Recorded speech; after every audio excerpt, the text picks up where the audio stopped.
And here it is, ding dong. Roll up, ladies and gentlemen. One man went to mow. Here it is, ding dong. Sorry, I'm just reading the ridiculous comment by one of the ridiculous people on this platform. So roll up, ladies and gentlemen. One man went to mow. Here it is, ding dong. Here I am, ding dong. The session has commenced and your company is required. That thing happens twice a day. It didn't happen twice a day yesterday, but almost certainly it will do today. So apologies. You know the sessions can be quite grueling sometimes. We do long and involved sessions. So I'm sure you understand why I take a little bit of an intermission. So intermission taken now, I'm back with a bang. One man went to mow. The eagle has landed.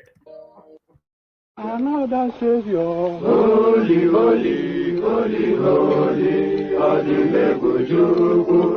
Another Savior, holy, holy, holy, holy, Adimebujuku. Well, this is Mobien. This is dedicated to the gallant heroes of the Nigerian Biafra War and IPO families all over the world. I remember the Nigerian Biafran war, in the thickness of the Biafra genocide.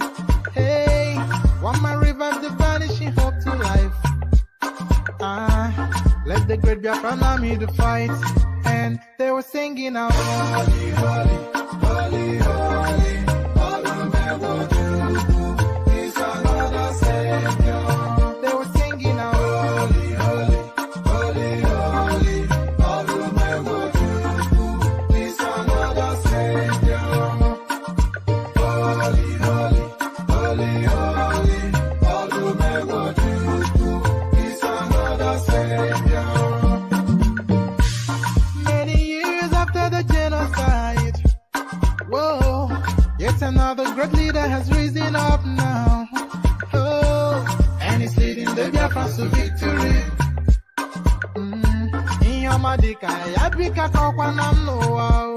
Hey, anamekele maduche mefo. Mwanemo, it's an honor having you on board. When I'm singing along, holy, holy, holy, holy, Nnamdi Kanu is another Savior. Join sing along, holy, holy, holy, holy, Nnamdi Kanu is another Savior. When I sing along, holy, holy, holy, holy, holy, holy, holy, is another Savior. Getting moving right and getting moving faster now. Holy, holy, holy, holy, is another Savior. Holy, holy, getting moving right, moving faster. Never freedom. Is another Savior. Never freedom. Holy, holy, holy, holy, Nnamdi Kanu is another Savior. Another Savior, holy, holy, holy, holy, Adimebujuku.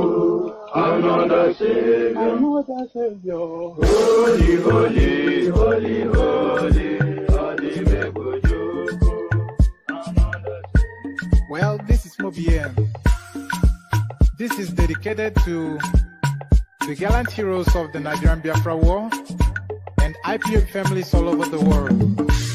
I remember the Nigerian Biafran war, in the thickness of the Biafra genocide.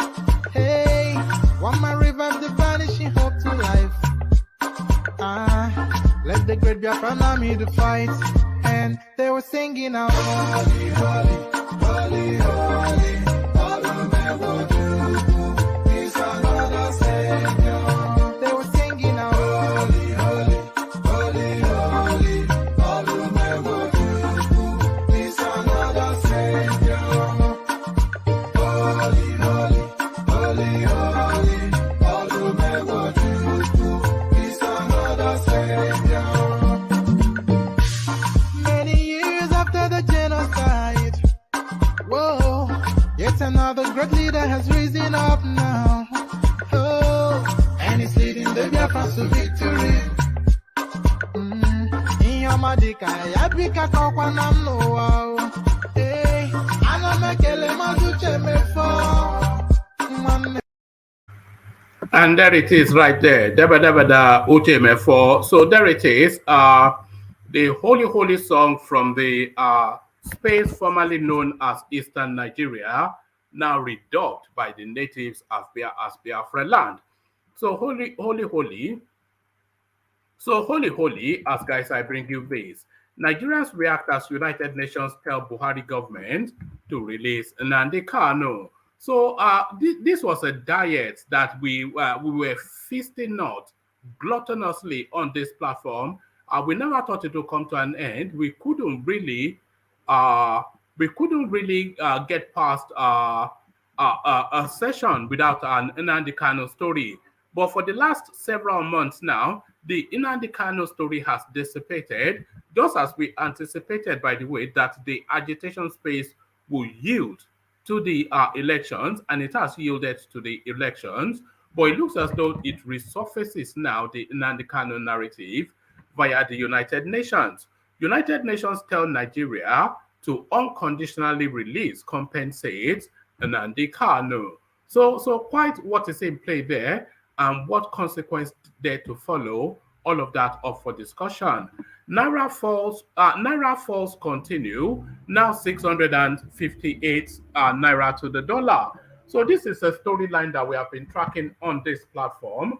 Just the last time, it was 2 days ago, by the way, the last time we did a story, pardon me, the last time we did a story on the Naira was 2 days ago, and we were lamenting that the Naira had fallen to 620 Naira to the dollar. Well, if you were alarming then, now you should be banging your heads on the table. Naira now 658 Naira to the dollar. So that is a 38 Naira, near 40 Naira depreciation in the Naira within 2 days. 2 days. Because anybody that follows this platform would attest. Just 2 days ago, we were lamenting 620, we were lamenting. Fast forward 2 days later, 658 now, a near 40 Naira differential. So there it is right there. So I'm not taking any bets anymore that the Naira will be trading for 1,000 Naira to the dollar before the end of the year. I might well increase that by another 100, maybe 1,100 before the end of the year. We are investigating People's Gazette. We are investigating People's Gazette over petition involving ex-army chief Burutai. So that's the Nigerian police. So a lot of you, of course, following, you'll recall that storyline of how the newspapers exposed how Burutai was looting and then packing in raw cash monies meant for the army and weaponry in his house, buying G-Wagons and stocking foreign currency in strong vaults and safes. So this was busted, I think, by the ICPC or EFCC, one of them. So they busted him, and that expose, of course, hundreds of thousands and millions of dollars was exposed. So now the newspaper that carried that narrative now, Burutai, has ordered the killing of the editor of that newspaper. We are investigating People's Gazette over petition involving ex-army chief Burutai, Nigerian police. So what the petition is, I don't know, but we'll find out soon enough. So soon enough, we'll find this out as well.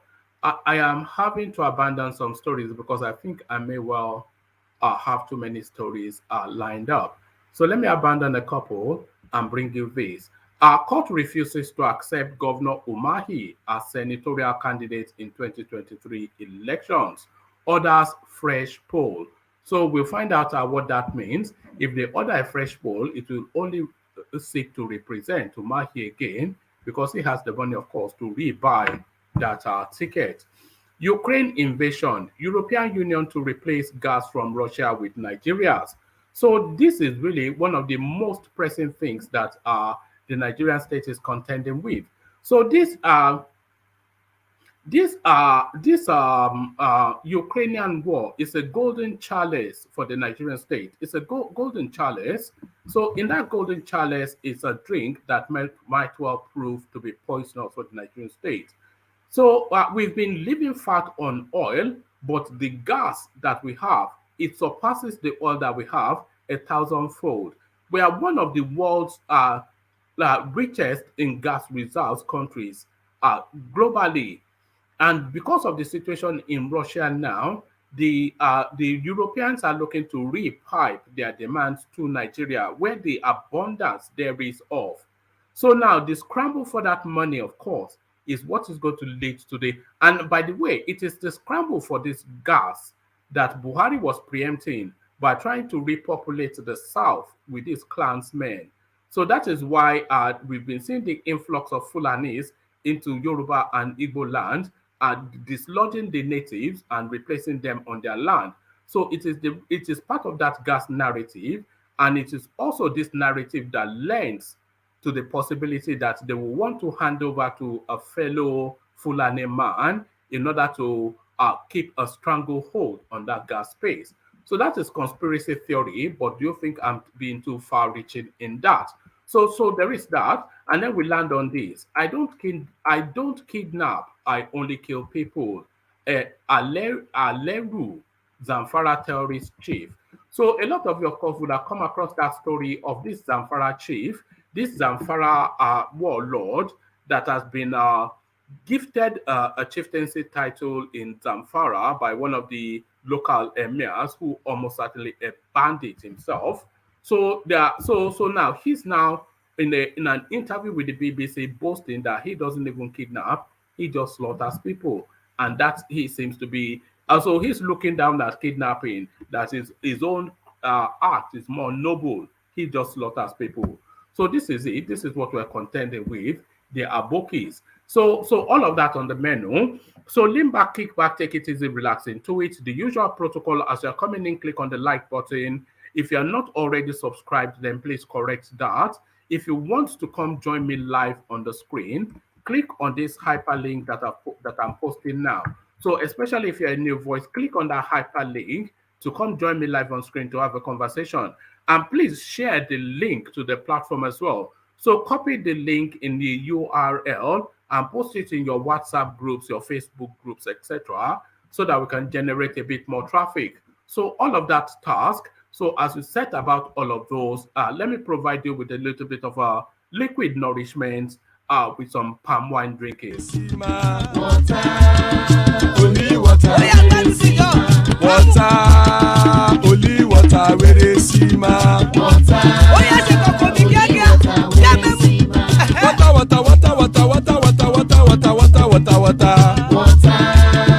only water, where is Sima?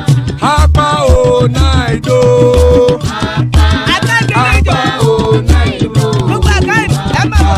Hapa you don't come o.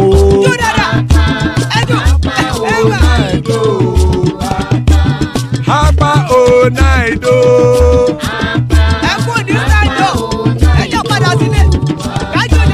Oro kẹ̀kẹ́ ẹlẹ́mù yé o. Ilé sọ́dí kẹ̀kẹ́ ẹlẹ́mù ré o. Bobby master kẹ̀kẹ́ ẹlẹ́mù ré o. Chief Wáìlà tí kẹ̀kẹ́ ẹlẹ́mù ré o. Eruku lẹ̀lẹ̀ ẹlẹ́mù dé. Eruku lẹ̀lẹ̀ ẹgbẹ́ ẹlẹ́mù dòde ojàre o. Eruku lẹ̀lẹ̀ Ghana ti dé ẹgbẹ́ bọ́dì o.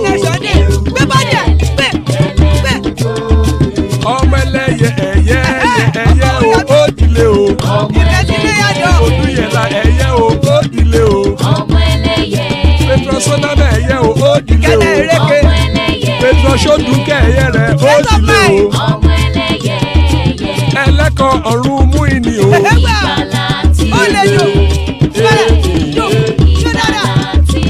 Àkùkọ ọ̀run mẹ́kọ̀.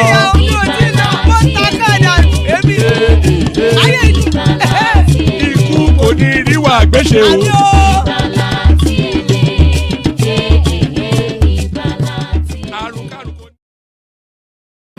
And there it is right there. Ikuko Neru Agbeche, the care guide. Ikuko Neru Agbeche, as guys, I bring you this. United Nations tell Nigeria to unconditionally release and compensate Nnamdi Kanu. The United Nations UN Human Rights Council Working Group on Arbitrary Detention has indicted both Nigeria and Kenya governments for the arrest and extraordinary rendition, torture, and continued detention of the leader of the Indigenous People of Biafra IPOB, Mazi Nnamdi Kanu, without due process. United Nations, therefore, asked Nigerian government to immediately release Kanu unconditionally and pay him adequate compensations for the arbitrary violation of his fundamental human rights.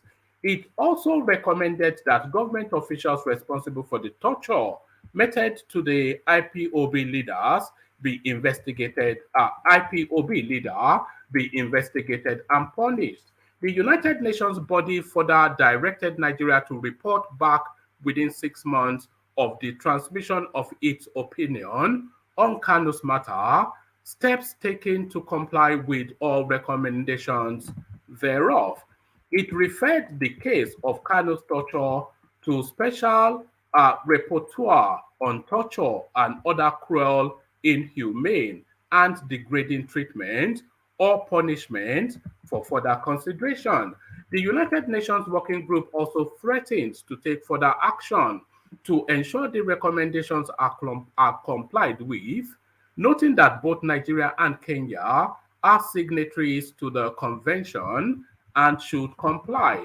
The 16-page report dated July the 20th, 2022 was adopted on April the 4th by the Working Group on Arbitrary Detention at its 93rd session held between March the 30th and April the 8th, 2022.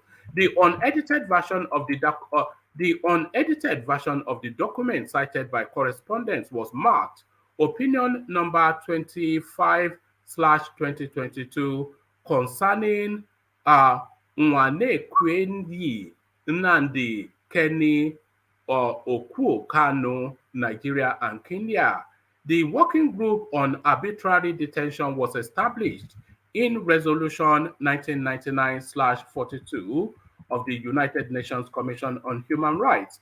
In accordance with its method of work, the Working Group on December the 30th, 2021, transmitted to the Nigeria and Kenya governments a communication concerning Mr. Kanu.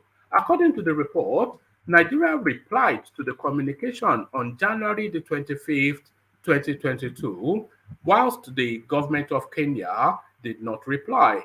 Both countries are party to the International Convention on Civil and Political Rights. The working group said in the report that Kanu was a victim of state persecution as Nigeria failed to provide convincing explanation with proof that he is guilty of treason and other criminal allegations leveled against him. Noting the failure of the government to explain what actions of Mr. Kanu amounted to such criminal acts and how, and observing the lack of any evidence that any of his actions may in fact amount to such crimes, the working group concludes that Mr. Kanu is in fact being persecuted for the peaceful exercise of his rights, most notably his freedom of opinion and expression.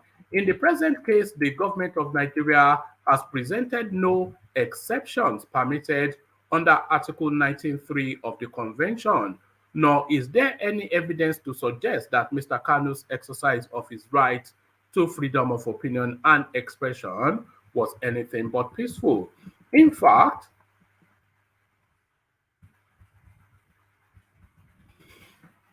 pardon me.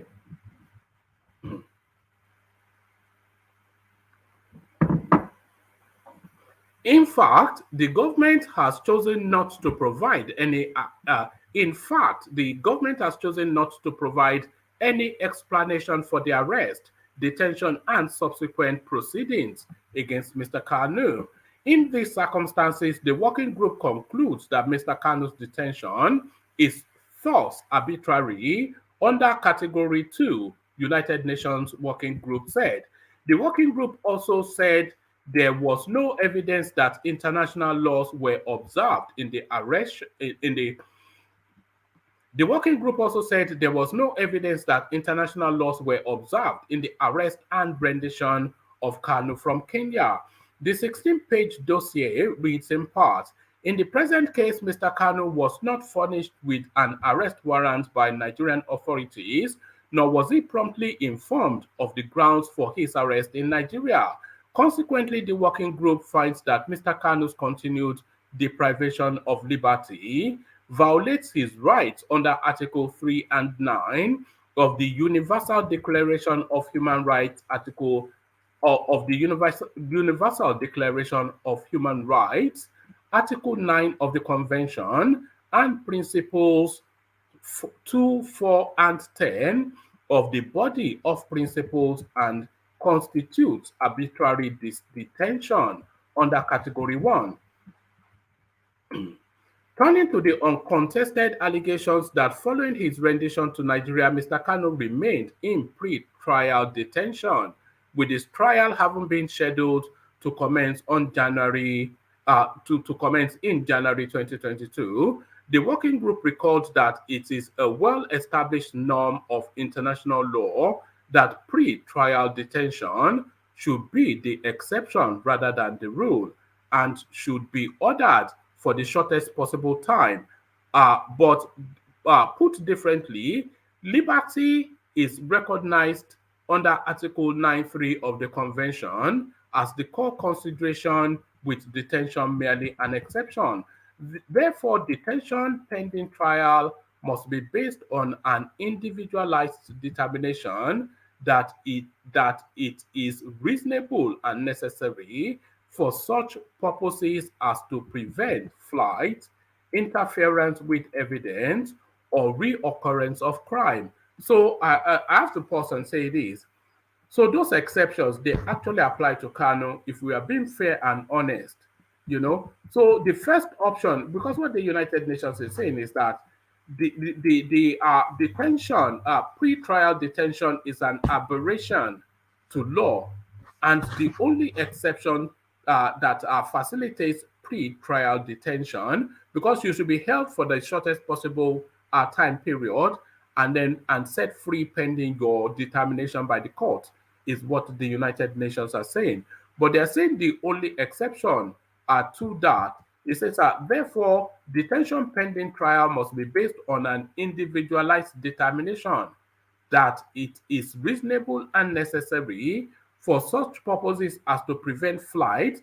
So we know that Nnamdi Kanu is a flight risk because he flew the last time he was granted bail.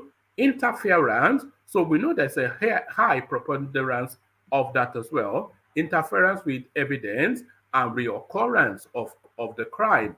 So all of that wrapped in that exception. Such determination was not carried out in the present case, in violation of Mr. Kanu's right under Article 9.3 of the Convention. Further, in accordance with Article 9.3 of the Convention, an arrested person is to be brought before a judge within 48 hours. This was not satisfied in the case of Mr. Kanu, and the working group therefore finds a violation of Article 3 and 9 of the Universal Declaration of Human Rights, Article 9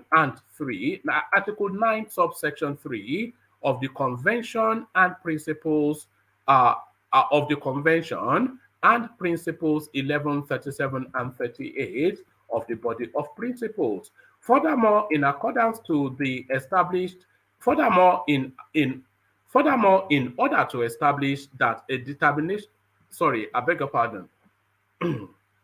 Furthermore, in order to establish that a detention is indeed legal, anyone detained has the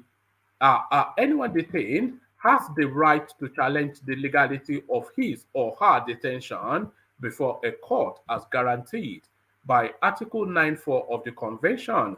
The working group wishes to recall that according to the United Nations Basic Principles and Guidelines on remedies and procedures on the rights of anyone deprived of their liberty to bring proceedings before a court, the right to challenge the lawfulness of detention before a court is a self-standing human right, which is essential to provide the which is essential to preserve legality in a democratic society. So on and on it goes, but essentially there's still about 10, 20, 30 paragraphs more. So I'm not going to labor all the way through that, but you get the gist of that. So let me just have a let me have a sip of water as I continue to lose my voice. Nigerians react as United Nations tell Buhari government to release Nnamdi Kanu. The directives by the United Nations to the federal government of Nigeria to release the leader of the indigenous people of Biafra, IPOB, Nnamdi Kanu, has stirred reactions online.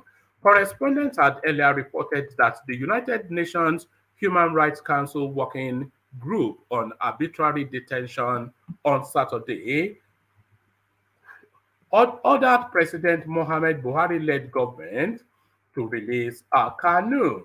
The Nigeria and Kenya governments were condemned for the arrest, torture, and continued detention of Kanu without due process. The Buhari administration were also directed to pay the IPOB leader adequate compensations for the arbitrary violation of his fundamental human rights. Kanu is currently in detention of the Department of State Services (DSS) after being charged with offenses on terrorism. Some Nigerians, in their reaction, believe the federal government of Nigeria may not release the IPOB leader despite the directive from the United Nations. So here are some of the commentaries. Real crushing victory. You got it.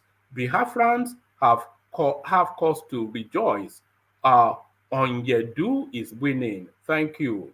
The legal teams everywhere. So this is what this person has to say. As we celebrate this victory for the unconditional release of our leader, Mazi Nnamdi Kanu, we all should have it in mind that Nigeria does not obey their own constitutional law, not to talk of the United Nations or any other international law. What will the UN do if Nigeria disobeys this order? Nigeria is ruled by thugs. Great news, but the question now is, will Nigeria government and their DSS listen to this authority? We all know they have a first class in being stubborn and going against the rules. So that's somewhat the tempo of the reaction to that. So let's move on from there as we are alarmed at the Naira continuing to plummet.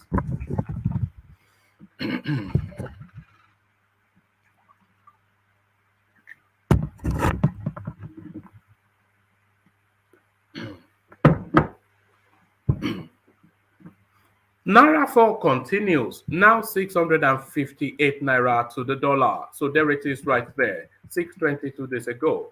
The Nigerian currency has continued to free fall, sinking further to 658 Naira against the United States dollar in the parallel market, according to data from Aboki Forex. Checks by correspondents on Friday showed the current parallel market rate pegged at 658 to the dollar. The Naira, which traded for 620 against the dollar on Monday, 630 on Wednesday, 645 on Thursday, has fallen even further to 658 as of Friday afternoon. According to data from Aboki Forex, a digital platform that informs users of the rates at which different currencies are traded both officially and unofficially. Correspondents had earlier reported that the Naira lost against the dollar on Wednesday as investors and exporters window, exchanging for 426.58 to the dollar. So you can see this is round tripping taking place now. So the Fulani cabals at the Aso Rock, they are buying the naira, the dollar for 426 naira from Emefiele, and then they are pumping it to Nigerians at 658. So you can see what is going on there. Uh, the Central Bank of Nigeria, under Godwin Emefiele's leadership, has been unable to stop the free fall of the national currency. On Tuesday, Mr. Emefiele threatened to arrest and prosecute Nigerians who were buying dollars with Naira, claiming that doing so was against the law. As a result of the CBN's strict forex policies, many deposit money banks reduced the international spending limit on Naira to $20 per month, making it harder for citizens to conduct foreign transactions. The Apex Bank, however, maintains the parallel market does not accurately reflect the country's exchange rate economy. So there is nothing that reflects the exchange rate of any economy under the pardon me, my voice is completely gone, by the way, but we'll soldier on.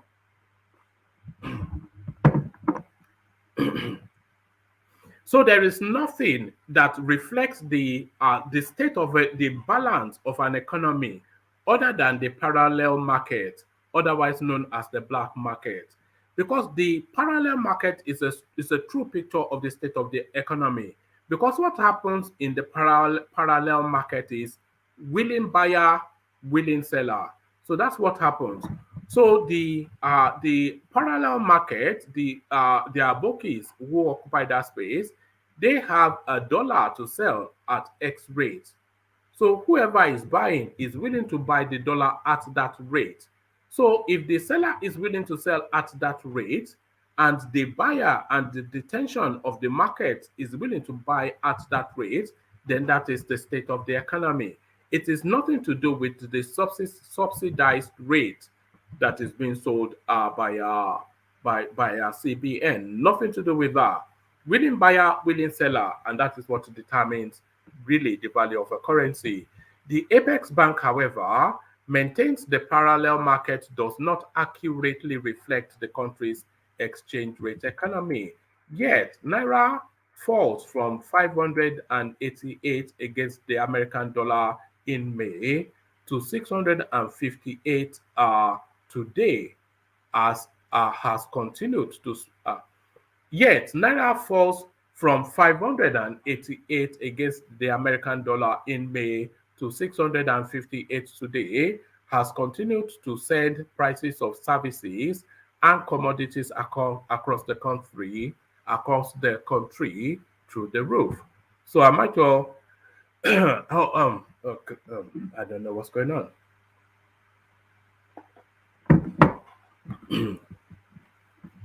Oh, okay. I might well abandon some of these because I think my voice is struggling somewhat under this. We are investigating People's Gazette over petition involving ex-army chief Burutai, Nigerian police. The Nigerian Police Force Federal Capital Territory Command has denied raiding the head office of People's Gazette newspaper. Policemen had on Friday allegedly raided the head office of the newspaper in Abuja and arrested one of its editors, journalists, and staff members.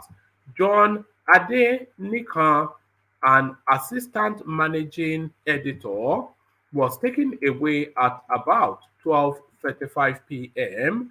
by 5 armed police officers who broke into the paper's office opposite NNPC headquarters in Utaku. The officers later returned to the office to arrest 4 other staff members, Adeyemi Grace Oke, Sami Ogbu, and Justina Tayani. But reacting, the FCT Command's Public Relations Officer, DSP Josephine Ade, claimed that journalists and staff members of the newspapers were only invited for questioning over a petition written against them, accusing the paper of defaming the character of former Chief of Army Staff, Lieutenant General Tuka Buratai, retired. According to correspondent, DSP Adair said, our officers did not raid any media house.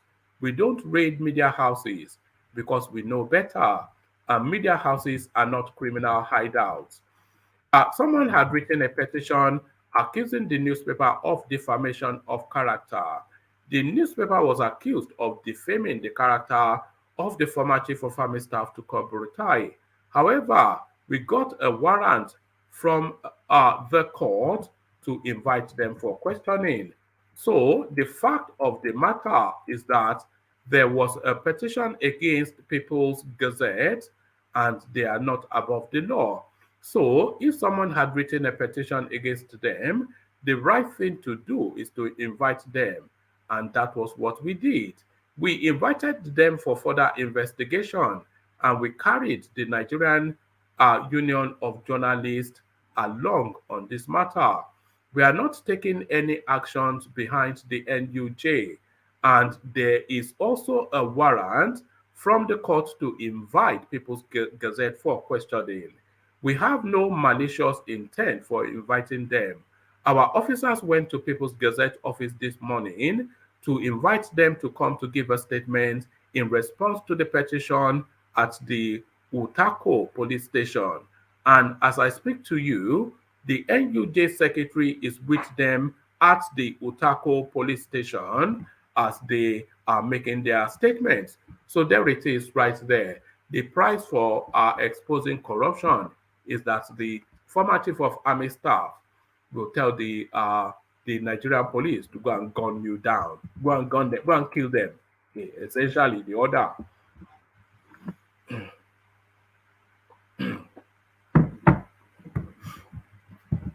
Court refuses to accept Governor Umahi as senatorial candidate in 2023 election, orders fresh polls.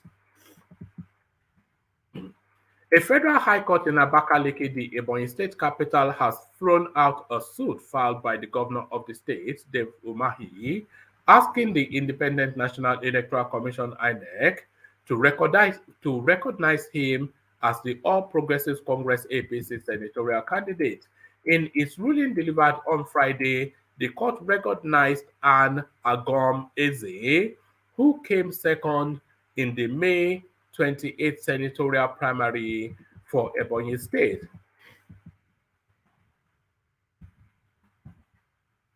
According to the news agency of Nigeria, the court, however, ordered INEC to conduct a fresh primary within 14 days for the district.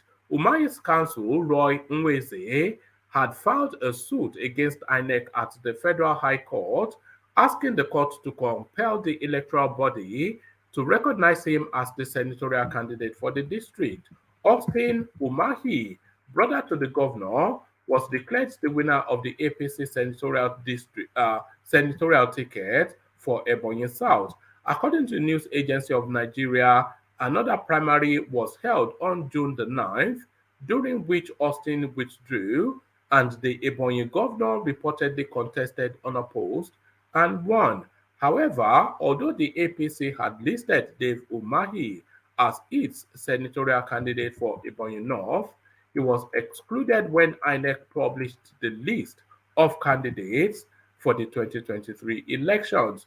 Reacting to the development, Ineamaka Nwanzo, who is counsel to Agom Eze, expressed satisfaction over the judgment. Yes, the court has ordered APC to conduct a fresh primary to ratify the candidacy of our client, and Anne Agom Eze, who took the second position as the governor's younger brother, has withdrawn. Nwowu said the court has given 14 days from today, Friday, to conduct a fresh primary for the zone. So I'm not quite sure what victory that Anne should be claiming, because if they conduct a fresh primary, Umahi will simply contest and buy the slot for himself. So we all know that. So now this is now a very important story. So let me take a sip of water before we get into it.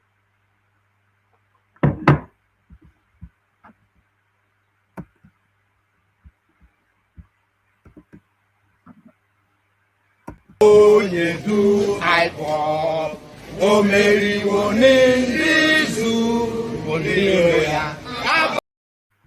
Well, pardon me, I just had to blow my nose for a moment there. Okay.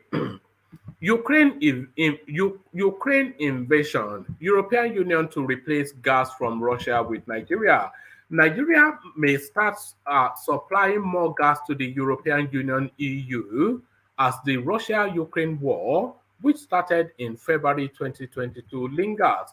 The European Union delegation to Nigeria and Economic Community of West Africa, ECOWAS, made the disclosure. The Deputy Director General, Department for Energy, European Union Commission, Matthew Baldwin, confirmed this to newsmen in Abuja. Correspondents can report. Baldwin is in Nigeria to meet government officials and private sector players, including key stakeholders in the energy sector. The official admitted that Europe is in a tight spot following the war.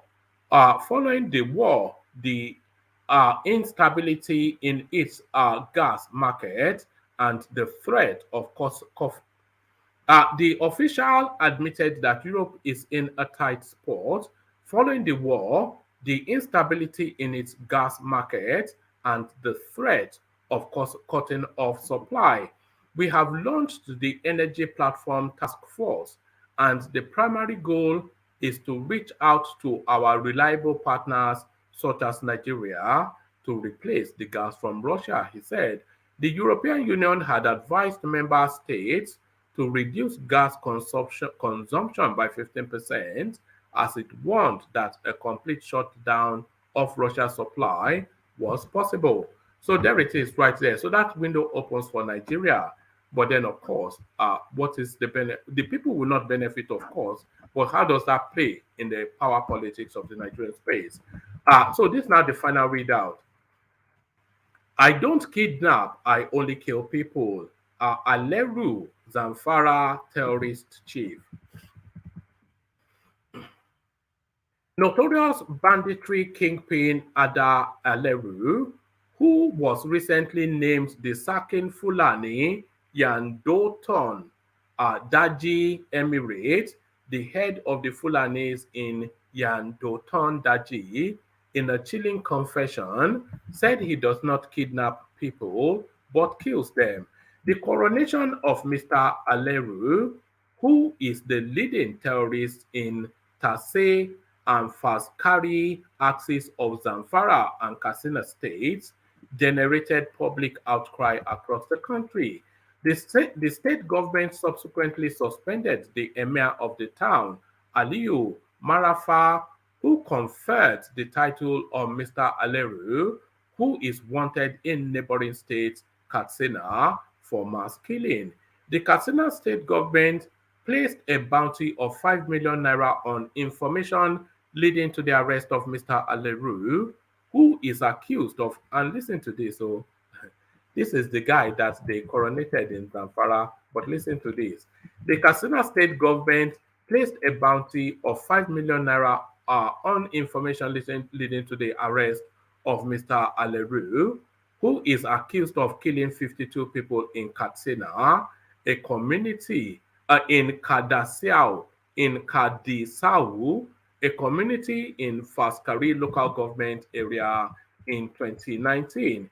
In his first and only interview with the media, Aleru told BBC, so the BBC are able to find him, but the Nigerian security agencies, they are not. In his first and only interview with the media, Mr. Aleru told the BBC that he is angry with Hausas and the Nigerian government. In the documentary titled The Bandit Warlords of Zamfara, built to be aired on the 25th of July 2022, Mr. Aleru said whilst his men kidnap people, he is only interested in killing people. My men do that, I just go and kill them, people, Mr. Aleru said.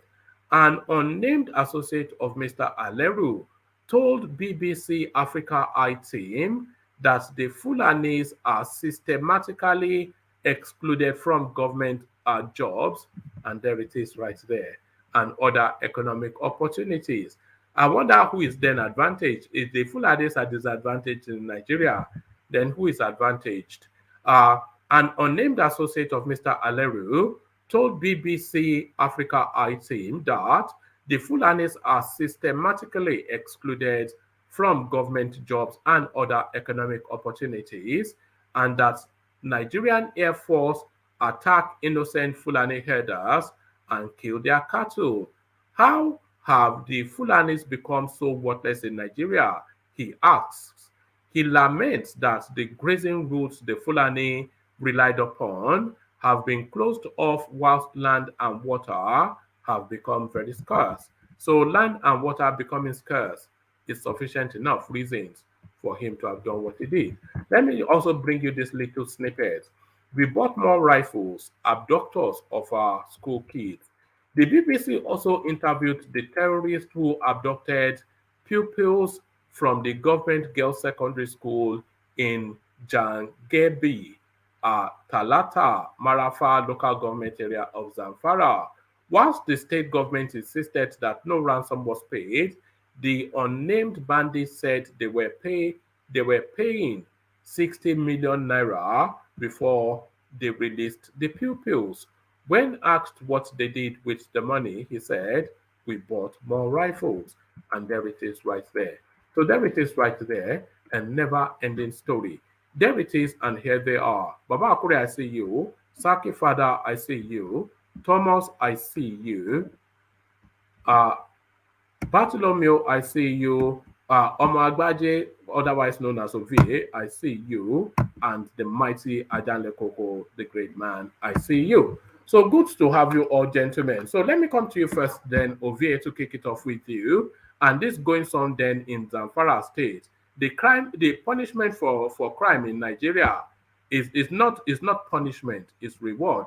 So a notorious searched for by the security forces in Nigeria, a bandit, a killer, being coronated in Zamfara, being interviewed by the BBC, but the Nigerian security forces tell us they don't know where he is. So a never-ending story. It will never end. Ovie.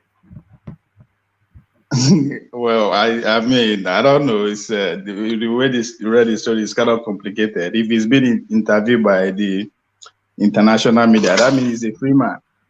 I mean, what do you want me to say? It's not. No. There's a bounty on his head from Katsina for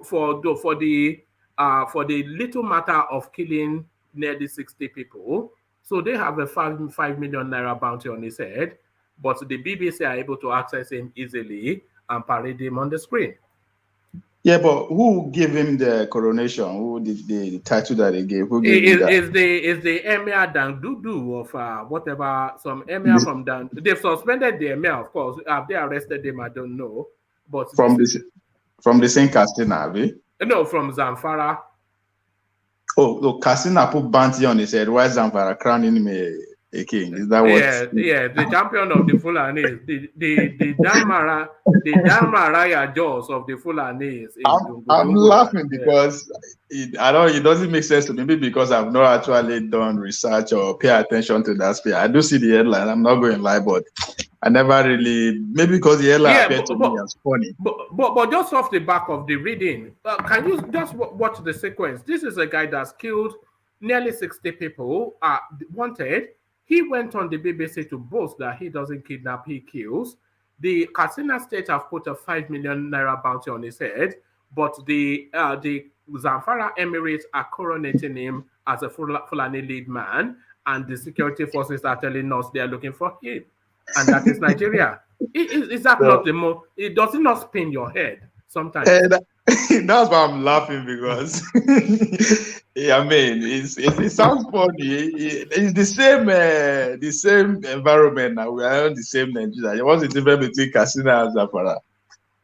I mean, it doesn't make sense to me. I'm not saying what they accuse him of did not take place but it doesn't. It sounds funny to me. I'm sorry, it doesn't make sense. All right. See if you can make any sense of this, because it gets even more confusing. It doesn't get better, it gets worse. Court refuses to accept Governor Umahi as senatorial candidate in 2023 election, orders fresh primaries. So we've been in this space before, Ovie, with all of these people double packing, double dipping, presidential and senatorial. So they lose out on the senatorial only to want to take it back. This guy has been refused because he was a bit clever, Dave Umahi. So he went after the presidential, but he got his brother to go and secure a senatorial ticket. So now that he has lost out in the presidential, as you'd imagine, so he's now asked his brother to step down. But if his brother steps down, then the person that comes second will take that slot, not coming to him, which is his anticipation. So now he's gone to court now, and the court has now cancelled everything to order a rerun. But is the court disadvantage in the process? Because in a rerun, of course, Umahi will run and just take the ticket.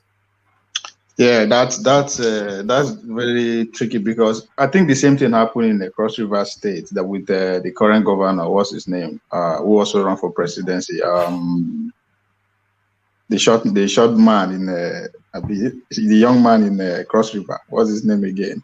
Abayi, or what is his name? That crazy guy that. That's one man friend. It's the one man friend. Limpotic blossom. Yeah, I think he actually. So I mean, I think what I can say is that there are interesting days ahead. I don't think it will go smoothly like that. To him, what's his name? You just called Umahi, the Cross River guy. Our current Senate president is also in that dilemma. The minister of Niger Delta is also in that dilemma. But I don't think it will. I will be surprised if they have their way because even I'm paying attention to Fatherland's place. Fatherland is kind of warming up. This is time for him to get paid or make name for himself. So I don't think it will go smoothly like that for them. I'll be surprised if these people that I mentioned come back actually have their way. It will be very difficult for them to have their way with the way things are going. But I'm not surprised. I am not surprised at all. But I pray and I hope they should not have their way. I mean, it's that time we start, taking the process that we are practicing serious one way or the other. We need a cleansing, don't we? We need a cleansing. We need to clear out some of these people and replace them with it. Yes, but unfortunately, the system that we adopted, this presidential system and this party politics system, is the elite are in charge. This is their game, and they will only have their way. It's not going to as swiftly as we the ordinary citizens wanting to be, but with time, it's just going to be taking place one at a time. It's a long process. That's why I hate this presidential system. I hate the whole political situation that we adopted from America. It's not working for us. It's only working for the few. And we take time. I mean, anytime I put America into because everybody criticize me, we know how long it took them. So, but I know it's not going to take us long that time because the citizens are becoming aware by the day. It's going to depend on the level of the majority of the citizen consciousness to the game I played that we actually cleanse the system. But we are on a long thing, according to the bunch. It's going to take a long time for the system to actually serve the majority because at this time, the system is operating at its optimal. This is what it's set up to do, and it's doing it well. I mean, the examples are there. This is not, as I said, we copy it from somewhere.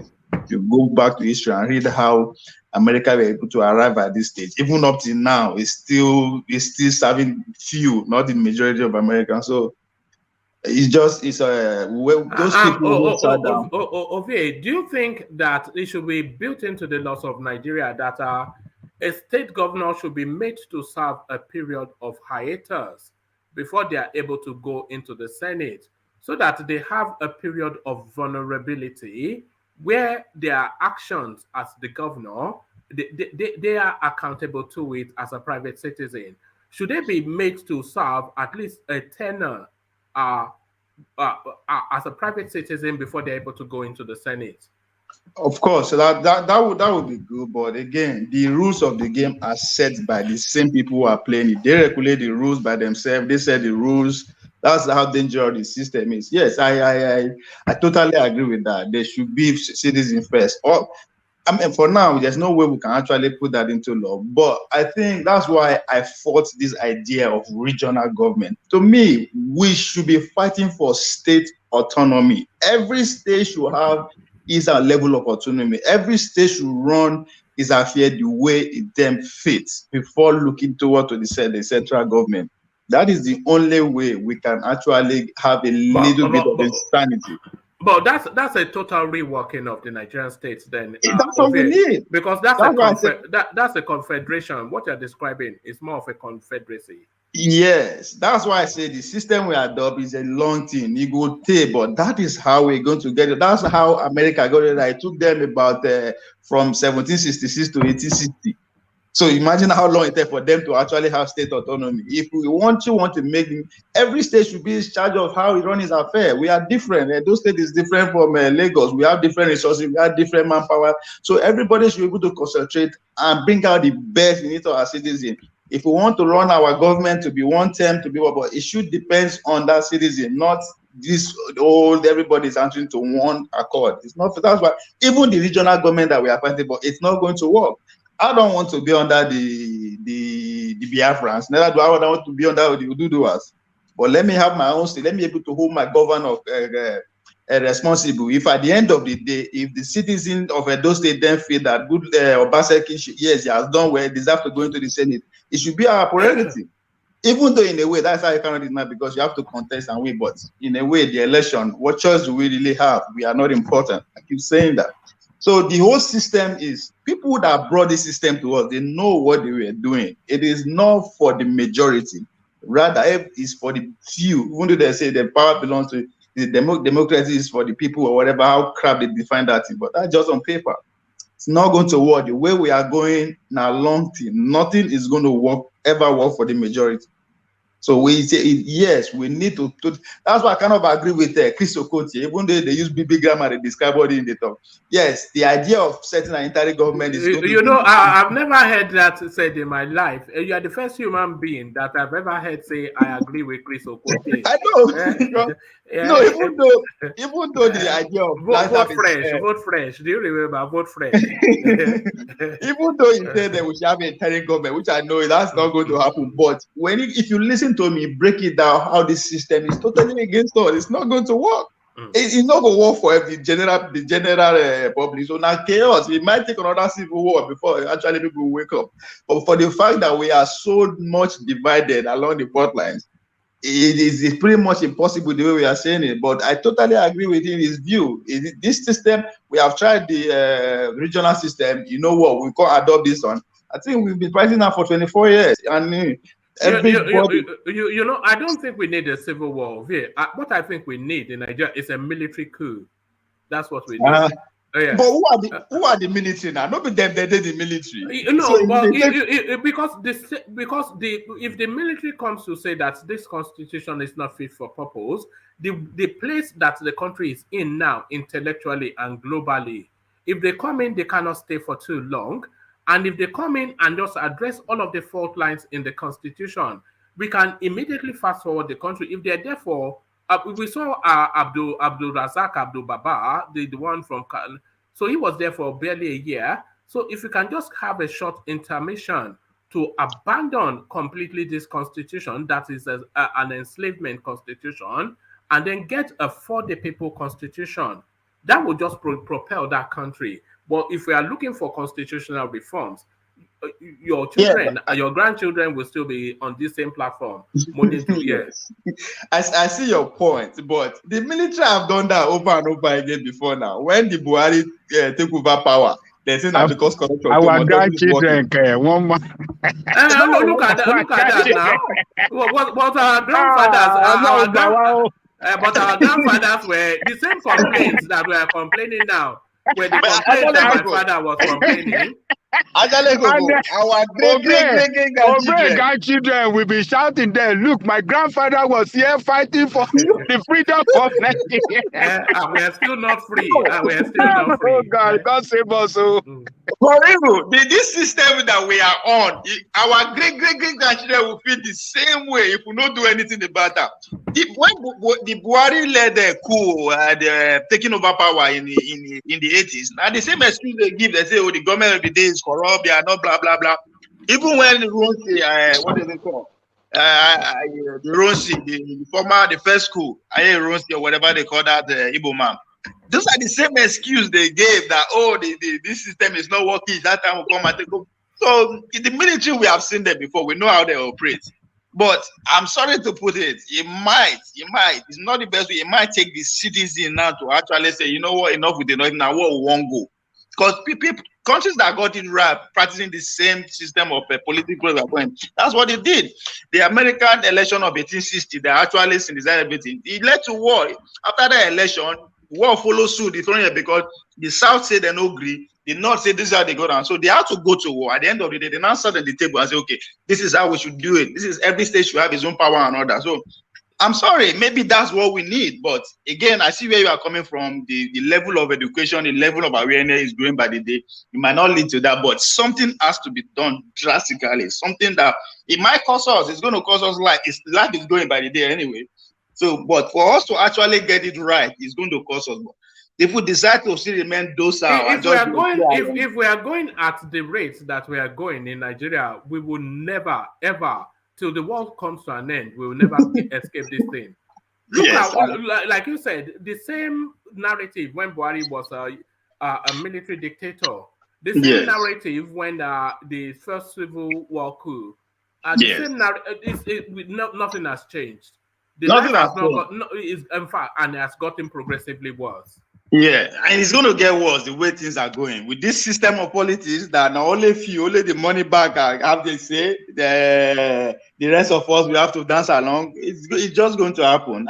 I keep questioning every day, say, who are those people that actually sat down and say this is the way we should go? But those people, they didn't do out of ignorance, or they know what they were doing when they say, okay, let's go this route. It is not going to serve us. It's not going to change anything. And the population is growing by the day.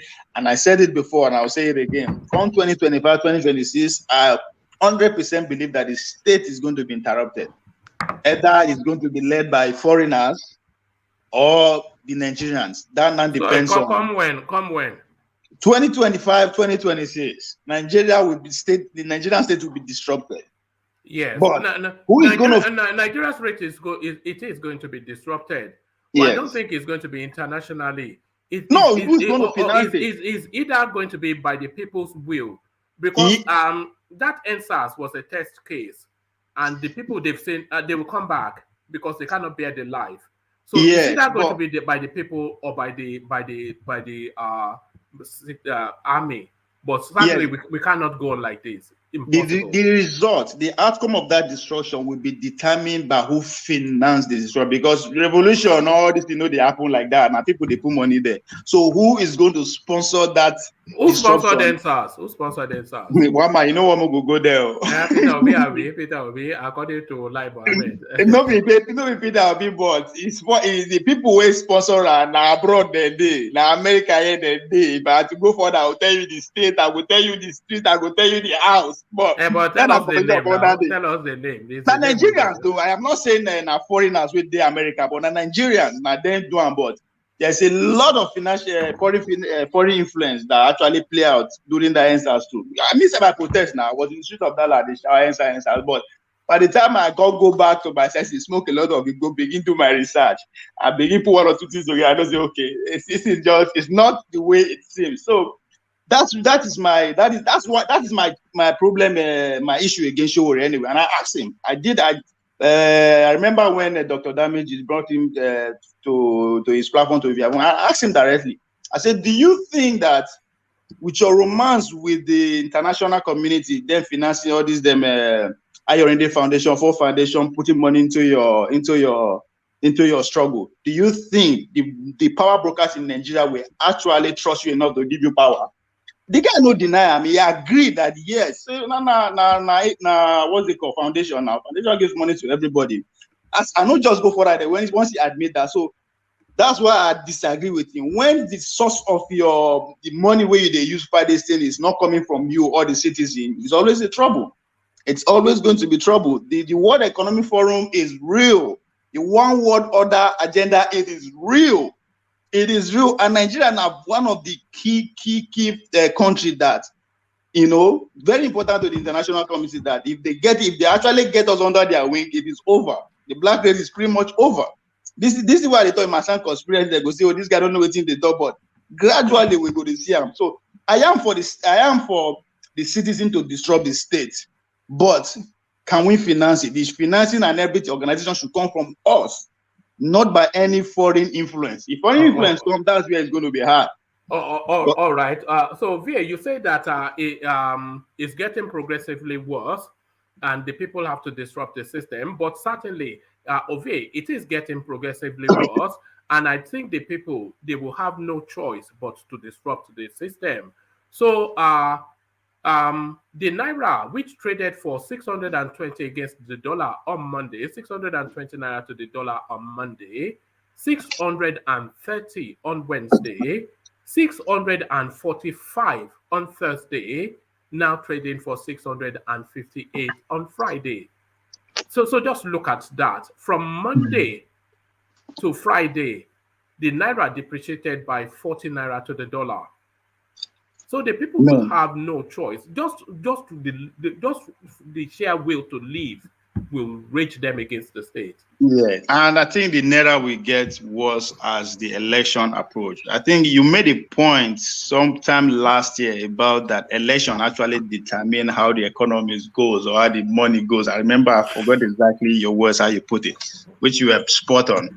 Election is approaching. The dollar has come to play. So those way they thought they know they give shishi, they no go collect shishi. Now lie. When dollar flash in front of you, go collect them. So it's going to get worse.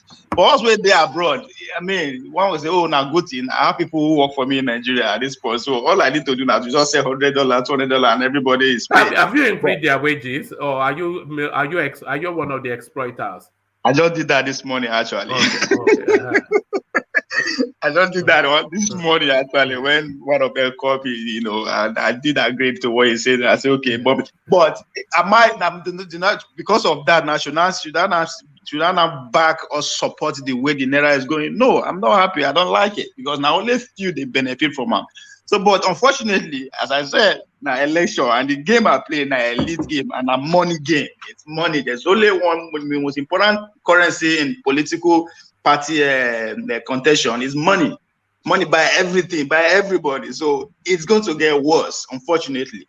But I mean, but because of that, the ordinary citizen is becoming conscious by the day. Because I said it before, if there's any credit you give Buhari-led administration, is that they have provoked a Nigerian citizen enough to say, you know what, I am interested in this process. Even though we started a little bit later in some kind of the wrong way, but at least people are becoming conscious. So the level and of our consciousness will drive the change that we want. So it might take time, but I give Buhari that administration for messing everything up. Good luck administration.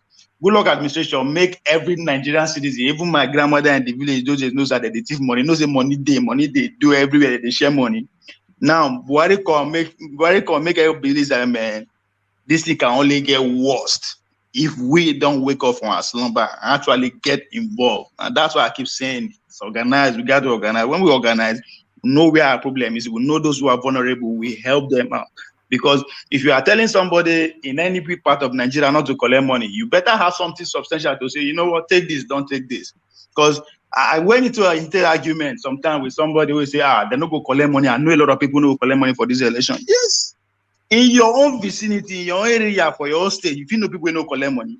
But can you say that to the guy in Muchika in Mobi? Can you say that to the guy in Ososo in my village? Can you say the same thing to the guy in Nkolomo village in Anambra State? Can you say the same thing to the guy in the local government in Borno? Say, no, you can't. In as far as we are not organized enough to say this is who we are, this is our problem, this is how we are going to approach it. But first of all, we have to make each and every one of us a little bit sufficient, because it's very easy to tell somebody, say, don't collect money, but and then in place of what? If you say make I no collect money, you might have something for me to say, okay, you rather provide job for me or you give me money. But so until we go to that level, not everyone, of course, you can't get 100% of the Nigerian city to agree, but large majority, especially now the youth. And again, my fear about this youth awakening overnight is that what is going to happen come 2023? Mike Tyson say you dig ground until they hit you for face. Then you go know. So if they got blown on the face come 2023, but not having their way, there will be. What are they going to do? Are they going to start blaming themselves? Oh, you betrayed me, you collect money. Or are they going to say, you know what? We started something, let's continue build on this, because it will take time. It is going to take time. Even if we organize and form a movement now, we have to stand in the of time, because these men are not sleeping. They are ahead of us already. They have more money than us. They are more organized than us. The only thing that we have number, but the number now is working against us because we are not organized. All right, so go on, round off that thought. Nnamdi Kanu. Don't worry. It's we do address the Nnamdi Kanu, because I think that's why you say it. But Nnamdi Kanu, where is it video? Anybody should tell me any zoo in the world that have a special animal like tiger or lion, and just because some few people are crying that you release him and they actually release him to the wild. No, Nigeria, with the zoo called Nigeria, has a special animal in Nnamdi Kanu and is giving our attention. We love it. Nnamdi Kanu is not going to leave that zoo until after 2023. That I'm sure of that. Nobody is going to release that animal from that zoo until after 2023. It no go happen. The international community can shout and cry as all they want. Nothing go happen. Nigeria are sovereign. Ovie, there's the animal tiger. There's a particular breed of tiger that is called the white tiger, which is a prized animal. That's what we got. So now the kind of essentially a white tiger that's now being captured by. No, we can't release that. We need him. We need our attention. We can't release the animal from that zoo yet. This zoo, we like this zoo until we decide we elect another animal to lead us. Maybe it's a giraffe like a Baba Kure's toy behind it. So it's but again, even though I criticize this system of what we are playing, I love it. Guess what? This is another way of introducing Biafra narrative, the succession narrative, Ududua narrative into the politics. That is going to dominate this weekend or throughout next week. That's what we're going to be talking about. With the complaints, with they say Tinubu certificate or Tinubu Muslim, that is going to die gradually, and this is going to pick up. It's a game. They will have to keep us busy, and the media must chop. All right, thank you, Ovie. So thank you, Ovie. Stay with us for as long as you can.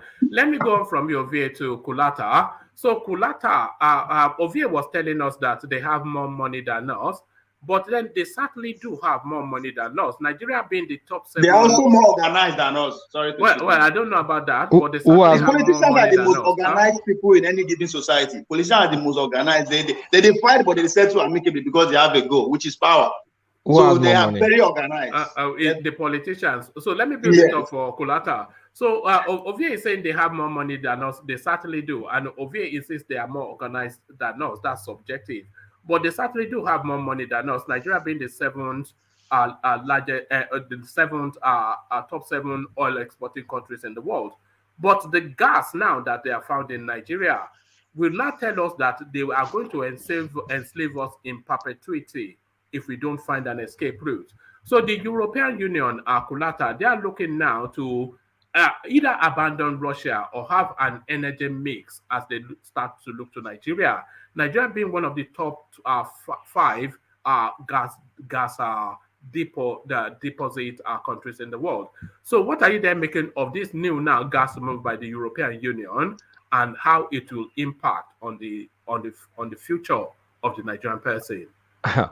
We're desperate for that European investment, in my opinion. We're sitting on gold, and we've been flaring gas for before I was born. I mean, we've been flaring gas, and we continue to flare gas, and we're discovering more gas reserves. And then, is this even a cheat question? Because Nigeria, we're bleeding forex. We don't have forex, and we have an opportunity to build pipelines that will go through North Africa and go to Europe, and that will kind of like give Europe the respite they need from Russia.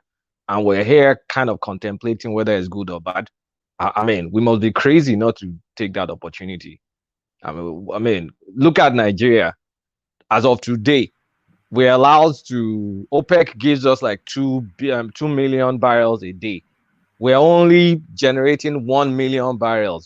And those 1 million barrels is mostly from the offshore rigs. Anything onshore right now is being, I mean, a lot of the Niger Delta people have taken over it. So we're saying Naira is crashing. Why would Naira crash? We can't, we're paying subsidy. We're only generating half of what we should be generating. That gives us the Forex. And then CBN is selling at 400. There's an automatic arbitrage in the market, meaning, there's a fake rate and then there's a real market rate. So people can just be shunting between the same, buying from CBN and selling it in the market. And then you have politicians that have excessive demands for that same Forex. So we're kind of in a terrible situation. Before election, as things goes, the dollar may go to 1,000 Naira or more because we're not bringing, our supply is low. We're not bringing the Forex. We're not bringing the dollar because we're only exporting 1 million barrels. And the area that we're actually supplying, the offshore, we have a lopsided contract agreement on those offshore rigs. Those contracts pays the IOC more than it pays Nigeria. So if we can't beg a lot of the Niger Delta people to allow us kind of export from some of the land, some of those export crude from the onshore reserves that we have, we're screwed. And you are not going to stop these politicians from demanding more dollars because this is the dollar season. From now till February is dollar season. So demand for dollar will increase. A lot of Naira will be going after the dollar. It will continue to increase. And then we have an escape route that will help us maybe in the next 10, 20, 30 years by creating gas pipelines into Europe that will give us steady Forex. Please, we should take it. It's the same way where, what's it called? LNNG. Do you even hear about LNNG? Because the arrangement they have with LNNG, even though it's liquefied gas, it's more, LNNG operates more like a company. So it's pretty quiet. We get steady income from LNNG without so much noise or so much corruption. And we have an opportunity to just bring in close to $30 billion of investments. Do you know what that will do to our economy? We'll be foolish not to consider that and continue with this nonsense. The question, so it is to the advantage of the Nigerian state, as you've just excellently described, Kulata. But will it be to the advantage of the Nigerian person? Is the bigger question. Yeah, it will be. The oil has not been to the advantage of the Nigerian person. I don't think the Nigerian person has seen the dividend of the oil. So, and by the way, also add this onto it. With this gas now, does it make it even more remote? Now, all of the secession narratives, because now more than ever, they have every reason not to let Nigeria break up. Yes, I mean, the more we discover some of this, you see, is the curse of natural resources that allows us to be this way, because you don't get to apply yourself. God just gave you gifts and you don't have to apply yourself. So in any society, life is unfair in any society. If you discover any resources, the distribution is not going to be fair. It's going to be skewed. The elites will always eat the most of it, and then you'll have some crumbs that goes to the masses. It's just the way it is. We're not Cuba. Nigeria is not Cuba. We lean more capitalist than anything, even though we have a mixed economy. So we should forget that there's not going to be like, oh, since we're exporting to Europe, then that means we're going to spread the profit. No, what will happen is there'll be foreign exchange, then there'll be jobs created. People like you and I may be able to apply for jobs. And if all of us can apply for jobs, educated people. Sorry, are you still at the phase of applying for jobs? Because I don't think I can apply for jobs. I'm just using it. I'm just using an example. All right. Then when the likes of educated people are applying for jobs, they get decent jobs. Then the middle class will grow. When the middle class grow, they can go to the market, buy tomato, buy this, buy that. So that will trickle down. It will trickle down to the masses. But there's not going to be some mass distribution. There's going to be a few guys that will make billions and billions of dollars. But as they make billions of dollars, they will lift up some people that will be making maybe $3,000 a month in Nigeria. That's a decent salary, or $2,000 a month. And those ones will be able to they'll be able to buy goods and services So the people. resuscitating of the middle class. We don't have a Yes, middle class. we don't have a middle class now. I mean, you need Obasanjo grew the middle class. Look at how impactful that was to our economy. We still last vestige of middle class was under Jonathan. I think it crumbled under Jonathan. Then Buhari came to destroy. He put a knife to the middle class for where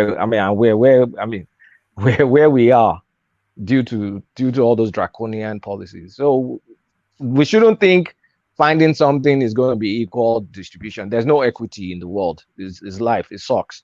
The people that are more, some people will be in positions to take more advantage than the others. We're not a communist country. All right. So Kolata, to bandit Ada Aleru of Fulani stock.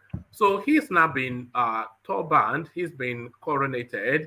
The Sakim Fulani Yandoton Daji of Daji Emirate. So that is his title now.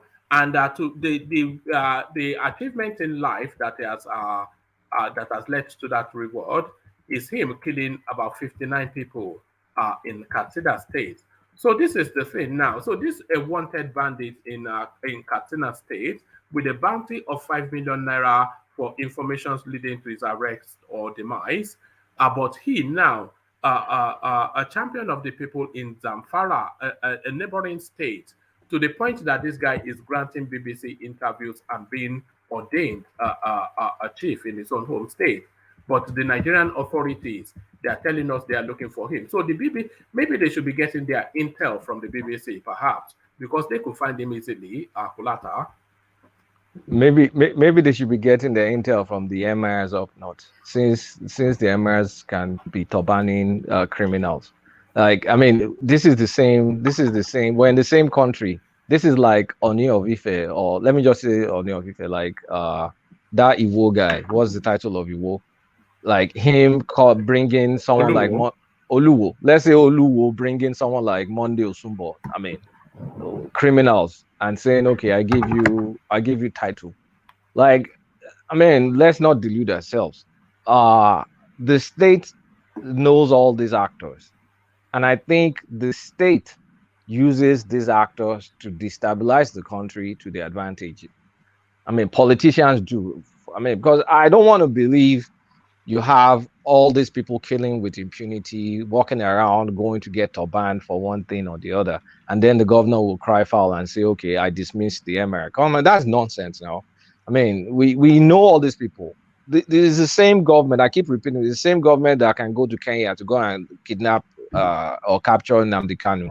They captured Sunday Ogbowo, and then you have bandits getting turbaned. I mean, let's not kid ourselves. This is the country we find ourselves.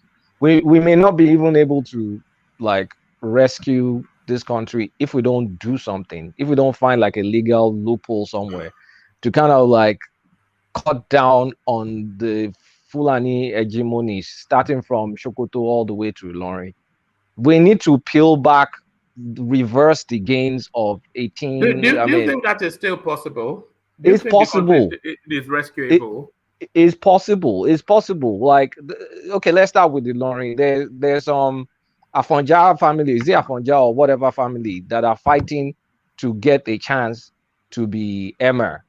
I mean, it's only a governor with balls that can say, okay, I decide to rotate this between the Yorubas, the Hausa, and the Fulanis, rotate this emirship. And it only starts from that. You need to start peeling back the power. And there should be a narrative.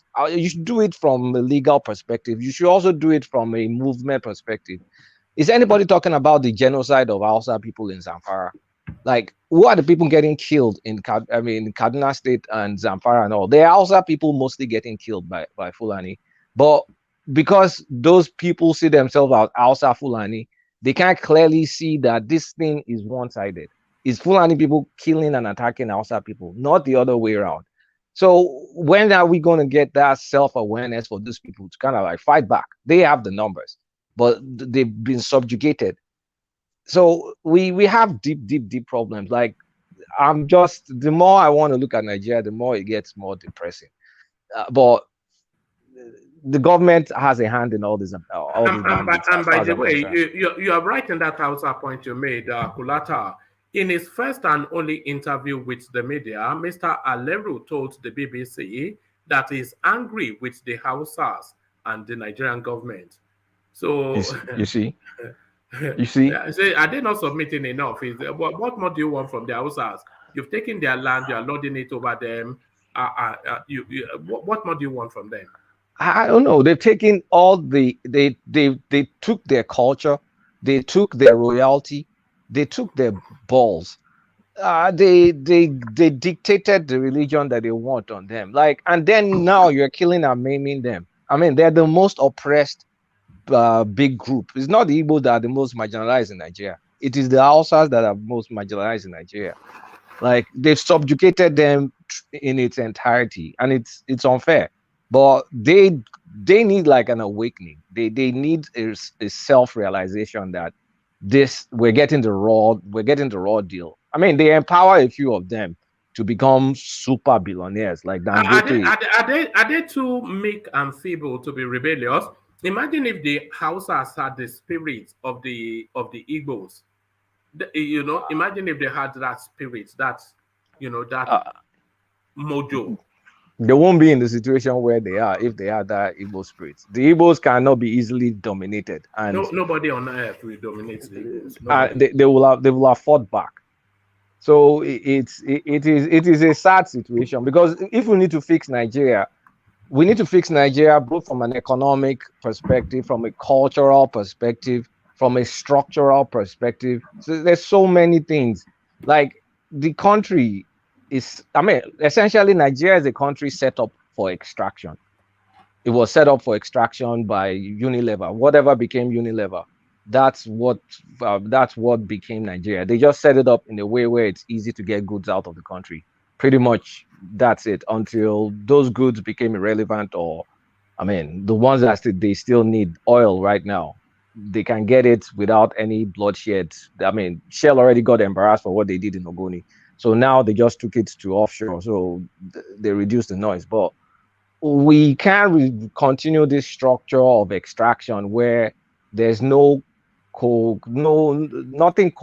cohesive in the country, and we're trying to force cohesion. And the only way we're getting cohesion is amongst the political elite, where they divide us, but they go inside the back rooms and make deals, and they share the money. That's the only thing kind of keeping this whole thing together. And they use us as tools to kind of be shouting on each other. So we're in deep doo-doo. I mean, yes. I can tell you before February. You tell me there's an escape route, but I cannot see it. I cannot see how we can never escape these people. Unless there is a mass revolution, we can never escape these people. We can't. I mean, we can. I mean, we need. The only thing that will work is this headless revolution, whereby there's no leader. It's just it looks like an organic revolution, something similar to NSAS. But even NSAS itself, wasn't NSAS mostly limited to the South? And that's the inherent problem with the Nigerian conundrum, isn't it? Kulata, is that fault line of divide. Because even during that NSAS, would you believe there were protestations in the north in favor against of it? SARS? Yeah. Yeah. So I mean, that's the thing is, we are screwed. I mean, anybody that can jackpot should jackpot. Because honestly speaking, if you there's a plan B, pick a plan B. I don't really see much going on. Apart from it, there's going to be some little improvement here and there, but at the end of the day, our demography is our destiny, and that is not changing. we're breeding more dumb people than smart people, and the smart people we Do have you are see running Nigeria away. existing in 100 years' time, Kulata? In 100 years, do you still see that there will be a country called Nigeria?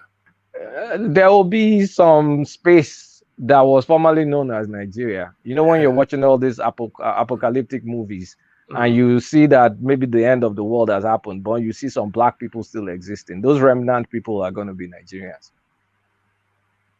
My goodness. That's how I see it. All right. Let me acknowledge Alexander Gomez's super chat, which is pointed in your direction, by the way, and then I'll take you to another talking point. It says, this is Alexander Gomez super chatting to the conversation. It says, one can tell Kulata comes from an academic background. His level of analysis is sublime and first class. Always a pleasure listening to him. So, Alexander, well done. But don't get a big head from that, Kulata, because I know. But my papa na professor, true though. No. Well, yeah, I think that's reflected in the way you present. So that's not a surprise. So Kulata doing Daddy proud. So do Daddy proud with this Kulata. So let me take you here. Let me take you to Ebonyi State. Court refuses to accept Governor Umahi as senatorial candidate in 2023 elections. So that is brilliant, you would say, but then orders fresh polls, which is to say that they give it back to him. So what are you making of that, Kulata? I mean, really, anyone, you can't eat your cake and have it.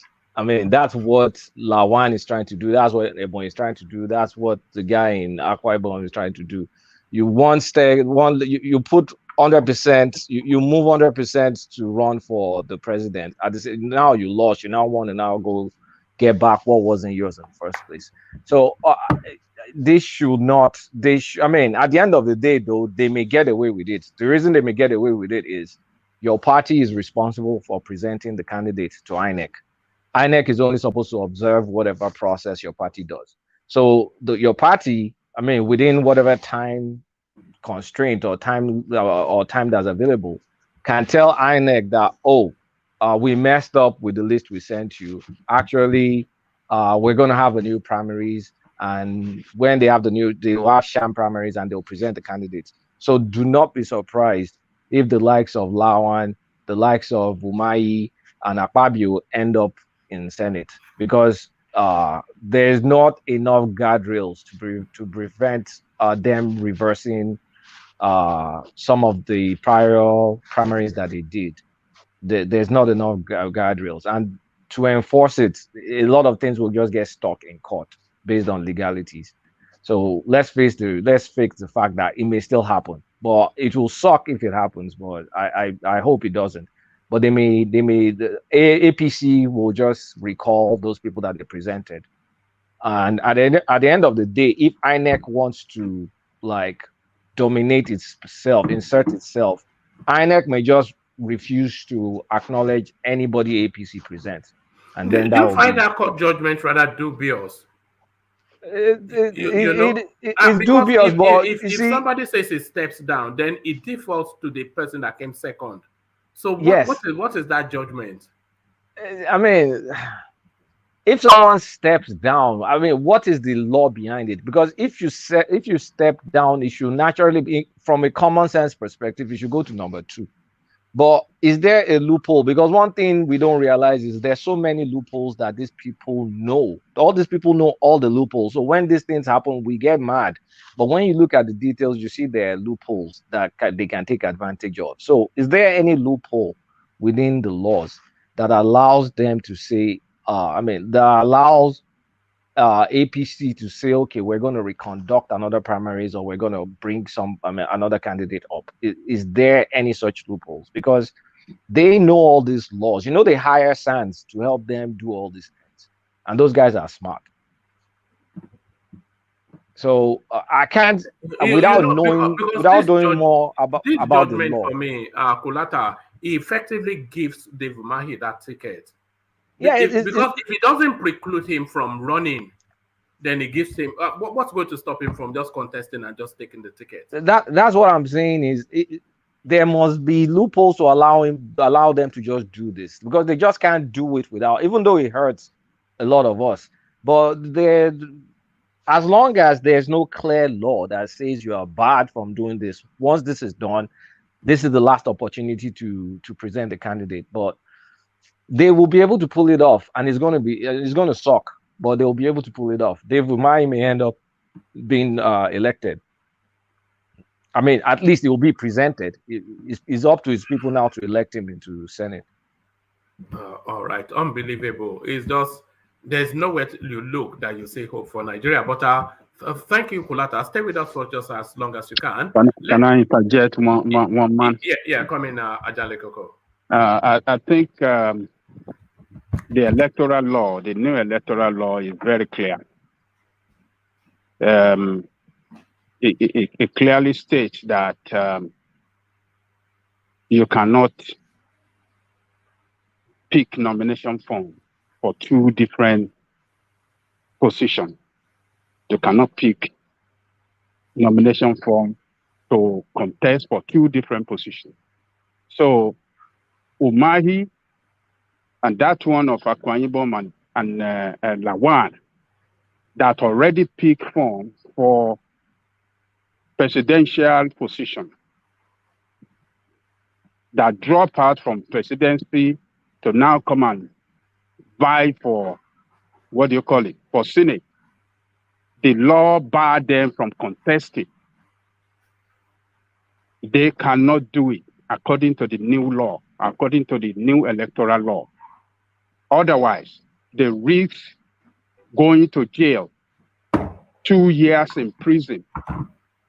The law is very clear. And Femi Falana yesterday came on air to clarify it, that any attempt by them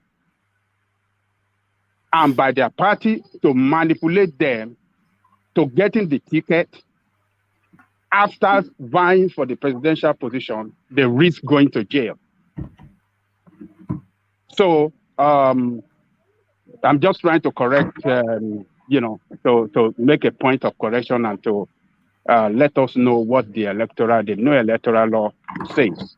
So this is what we have. This is what we get as a country when you have people, particularly people like Lawan, who cheered the formulation or the formulation of that law, that does not know even the law, that he cheered the formulation of it. Or maybe rather he knows, but, being their way of, violating the law to their own advantage. So it's just funny, but the law is clear. Femi Falana, came on air and clarified it yesterday that they cannot contest. They already contested for one position, and they cannot jump back to say they want to go for Senate, that they risk going to 2 years imprisonment. So Umahi now using his brother to secure the ticket, and now the brother has stepped down in order for him to now take the ticket and reorganize another primary for him to secure the ticket. He risks going to jail. He cannot do it. It's against the law. Will I not even allow him? Is the thing. Never even mind him. Yeah. One thing we need to be clear: law is up to interpretation. That is Femi Falana's interpretation. I don't know what a corrupt judge's It is not. Hold on, Kulata. Forget. Let Femi. You cannot stand here, or any one of us stand here, to question the judgment of Femi Falana on any law in Nigeria. Nobody, you're mistaking. Hold on. No, you're mistaking. Let me just make a point. You're mistaking one thing. Let me finish. No one is questioning the judgment of Femi Falana. We're just talking about the realities of the law. It is not reality. Let me finish. Then number two, I have that this electoral officer, I think from Akwa Ibom or this thing. This guy is in Yanga. Maybe Okoye or in Yanga. He came on the air to say the same thing. So But what are you talking about, Kulata? So don't needs to. don't You're bring talking don't bring. about. You're talking Forget about about you cannot look. These Ajanle people, they Koko. know the law. You're talking about Okay, I TV got court. In the real courtroom, the judge may decide to rule otherwise. He may say his own interpretation is this. There may be loopholes that these guys can take So advantage of. Femi Falana doesn't know. Is he infallible?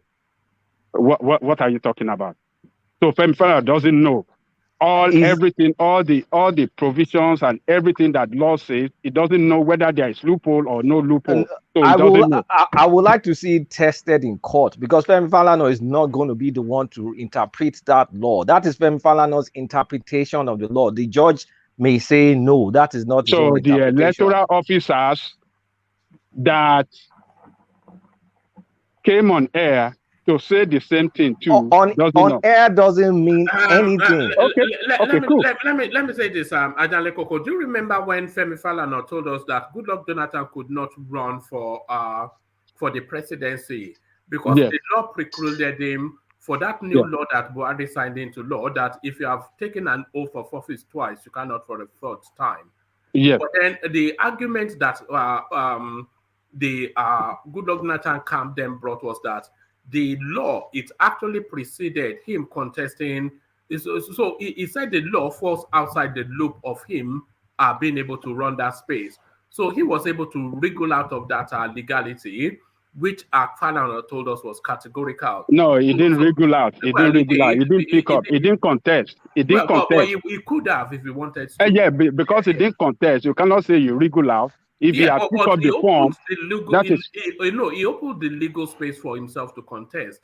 So, well, since he didn't contest, he didn't pick up, he didn't contest. If he had contested now and Femi Falana, take him to court, then we will have know the outcome today, whether he's violating the law or not. But let's see if they are going to pick up the form, and let's see how. Let's leave it to the courts now to come out with clearer, judgment on the law. I want to see how a judge will interpret it, because I mean, I don't want to do appeal to authority and say Femi Falana's opinion is. It's going to be a judge, and that judge is going to make a ruling. So let's see what that ruling will be. It will be good. So we should challenge as well, that you said. Yeah, it will be good. Let's go and test it at the law court, and let's know the right position of the law. Yeah.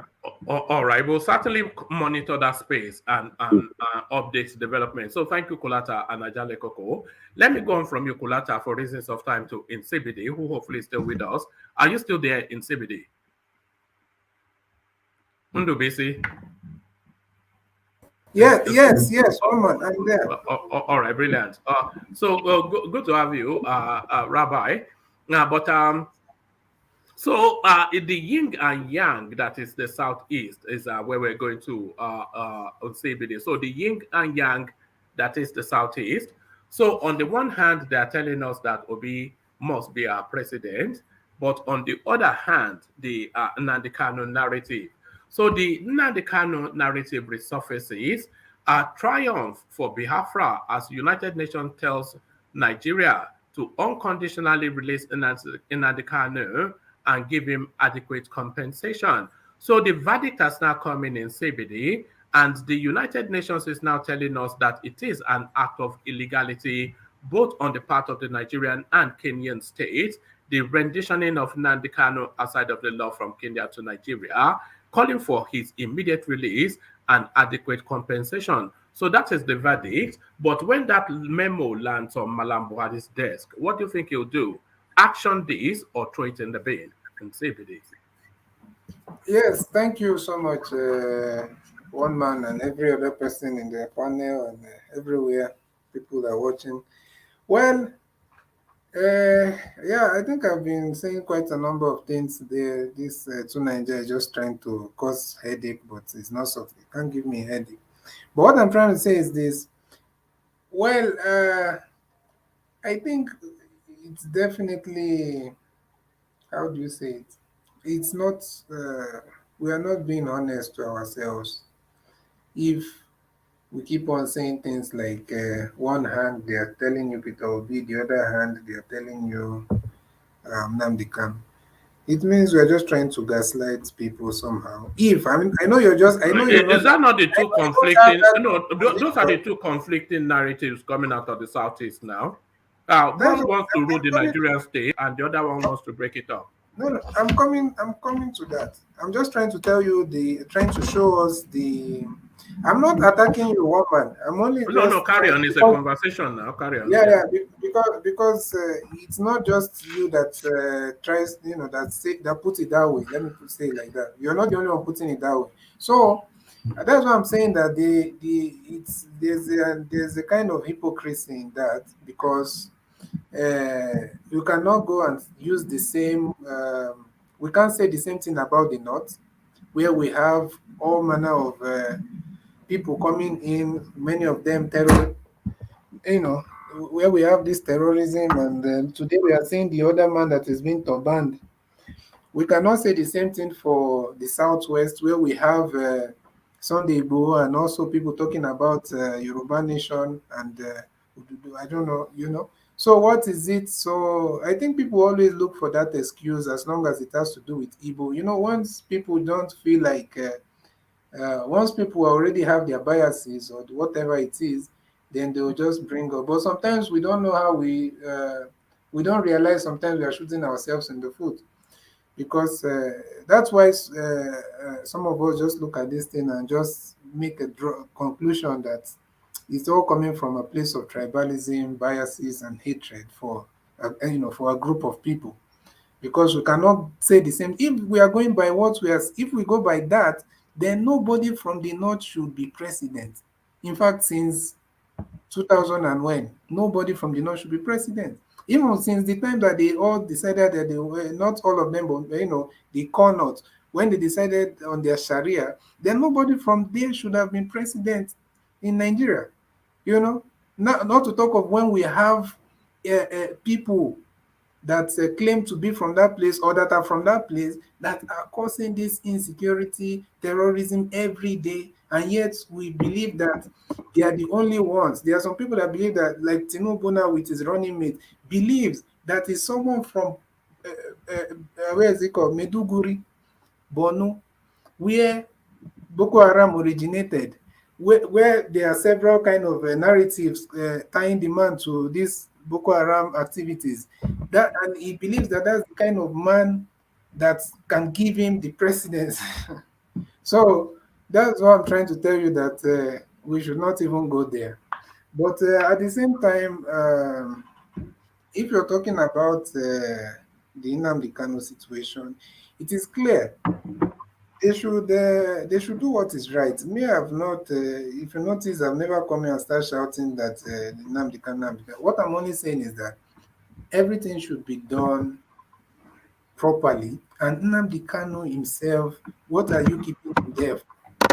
Did he go and invade Abuja? Did he go and blow up? What is the thing? That the man started a security outfit that is supposed to start, that called for a security outfit that is supposed to be for the self-defense of his people because of the issues of people not being able to go to farm. Anytime people, do you know how many of us got calls? Do you know that one of the places now is that they found out those Fulani hideouts is close to my village. In fact, it's on the road to my village. I will not say the place exactly because I don't want anyone to know exactly my village, but it's on the road to my village. In fact, it's just, I can't even pass that road right now. That is one, but I don't know if it's still there right now. But as of, a few months ago, it was reported that one of the camps or hideouts of those headsmen, terrorists, kidnappers, those things, is just very close to my village. So when so for someone that is maybe in the north, in the middle belt, or in the southwest, wherever, they might feel like, okay, why are you starting ESN?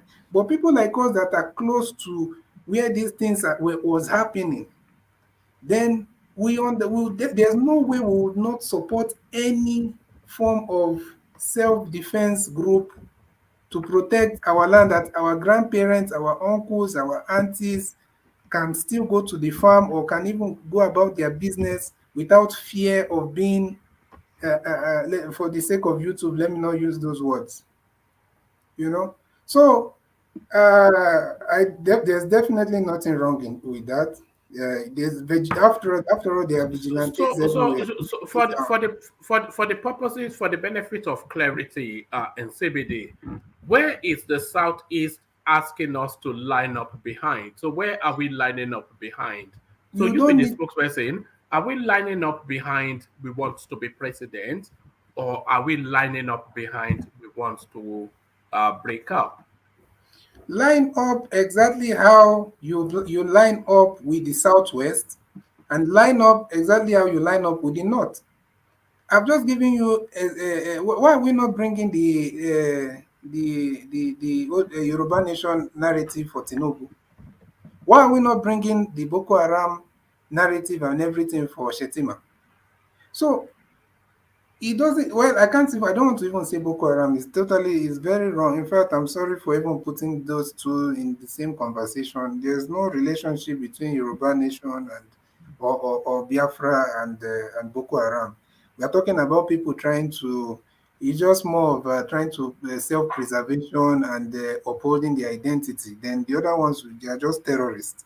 So they are not in the same. But let me just, for the sake of the conversation, why are we not using the same? So, and definitely, are you calling Biafrans? Are you calling Biafrans? What is it called? We can't call them terrorists. They are not terrorists. So, what I'm saying is this: if you're looking for where to line up with what is just and what is fair. If everything was fair in Yoruba land and everybody's in charge of their own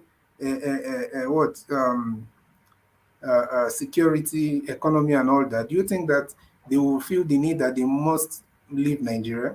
Do you think it's the same in the southeast or in Biafra land? If the security, economy, everything, people are in charge of it and it's fair, do you think that people want to leave? But even if you listen to Nnamdi Kanu when he's talking and some other agitation, people that are in the agitation, you keep telling you that if it was going to be possible for these people to allow restructuring and all that, they wouldn't have. They would not see Biafra as the last resort. What did they go and discuss in Aburi during the Biafran war? So why, if they could not give it then, and they had to even go to, they had to fight a war just because they determined that they can't give it. So what is that? That's why you see some people that they've just like totally lost hope that the only solution now is for them to leave that arrangement in total, in its entirety. So my point is this: up to tomorrow, everybody that is thinking properly and thinking for their own good or trying to preserve themselves, they're supporting restructuring, being in charge of your security, your resources, and all that. But unfortunately, we have seen that. But in CBD, my brother. Good evening. How are you? So, are you still Biafra now? What type of question is that? No, it's a question. It's now. a question now. We are in the conversation. Am I still Biafran? Yes. No, that can't. That's not a question. No, I'm sorry to say that. That's not a question because everything. Are you still Biafra? Yes or no? My brother, if you ask me and I say I don't want to answer, is it by force? No worries. You can't ask me that question. Continue. You can't ask me that no question. worries. It's a question. If you don't want to answer, no problem. You can see where the confusion is in CBD. Listen, I'm an Igbo man.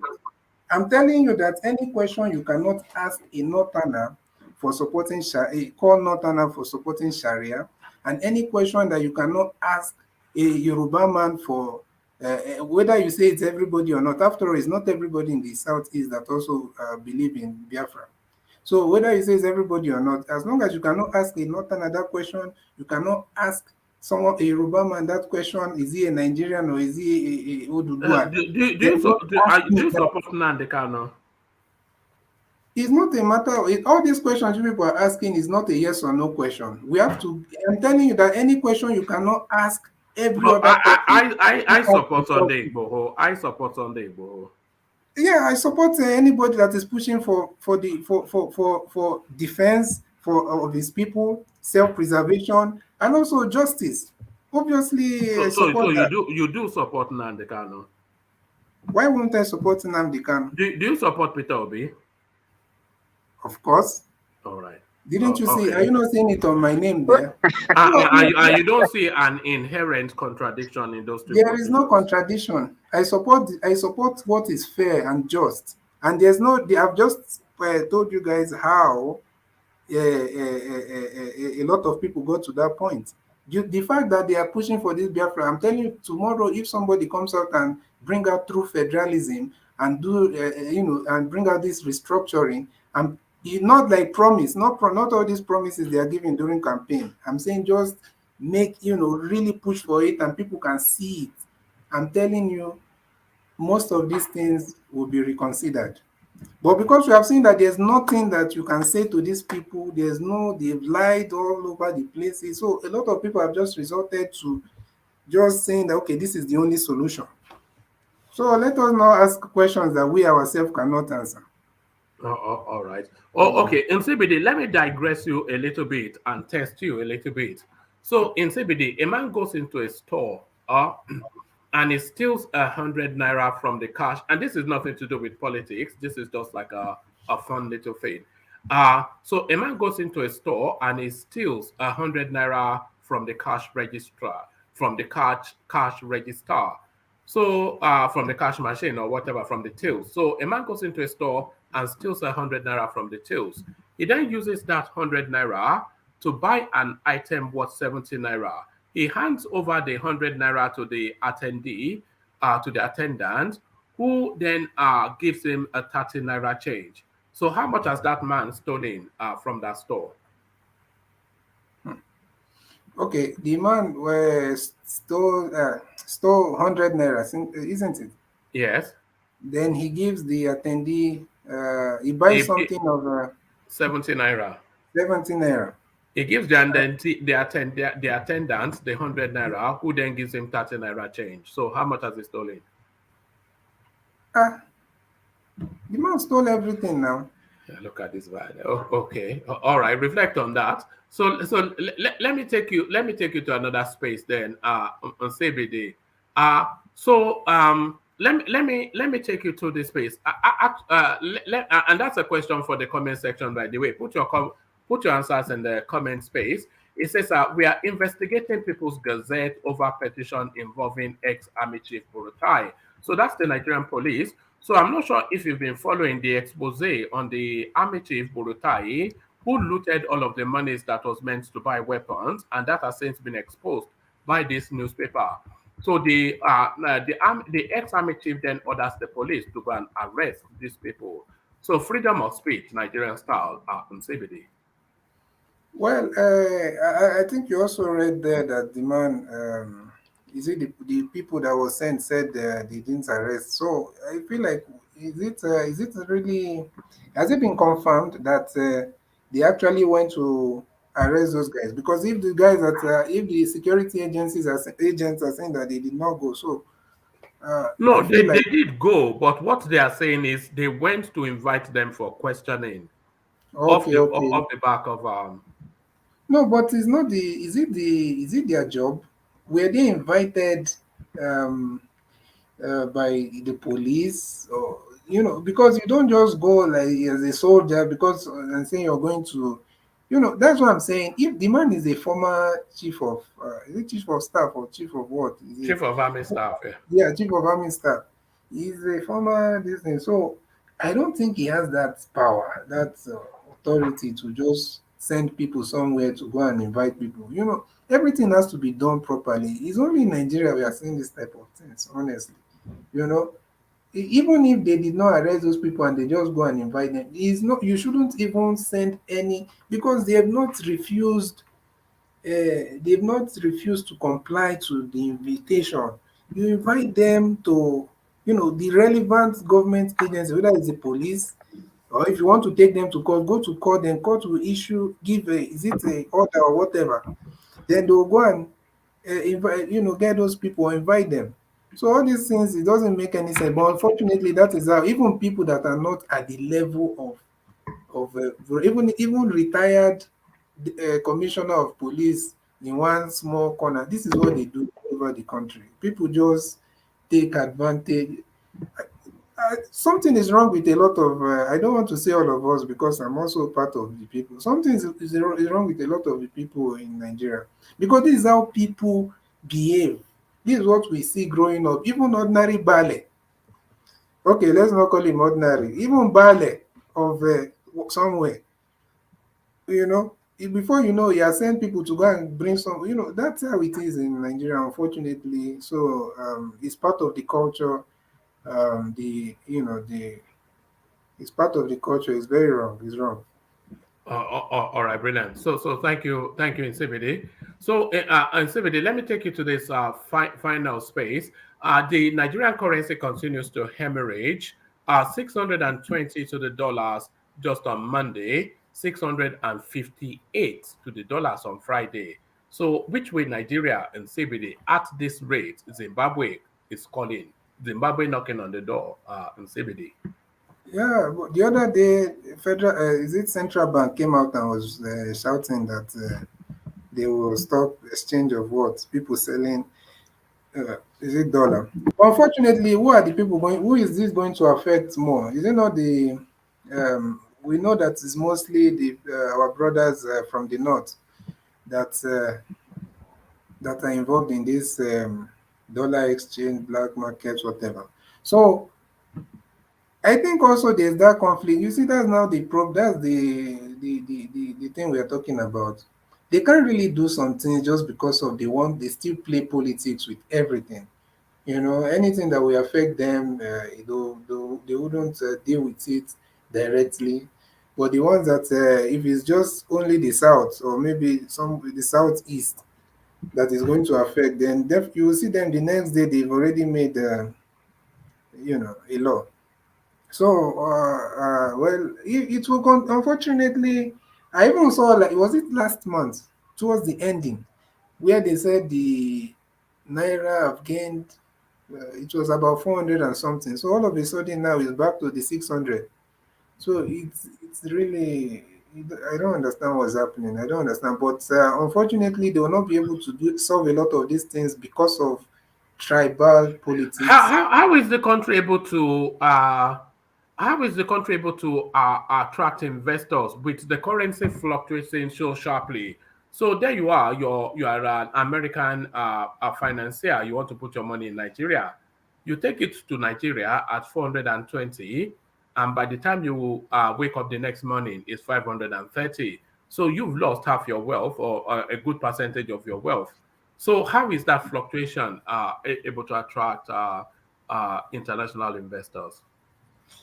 I don't even know if there are international investors still coming. I think it's mostly people that are just coming to offer services, collect their money, and disappear.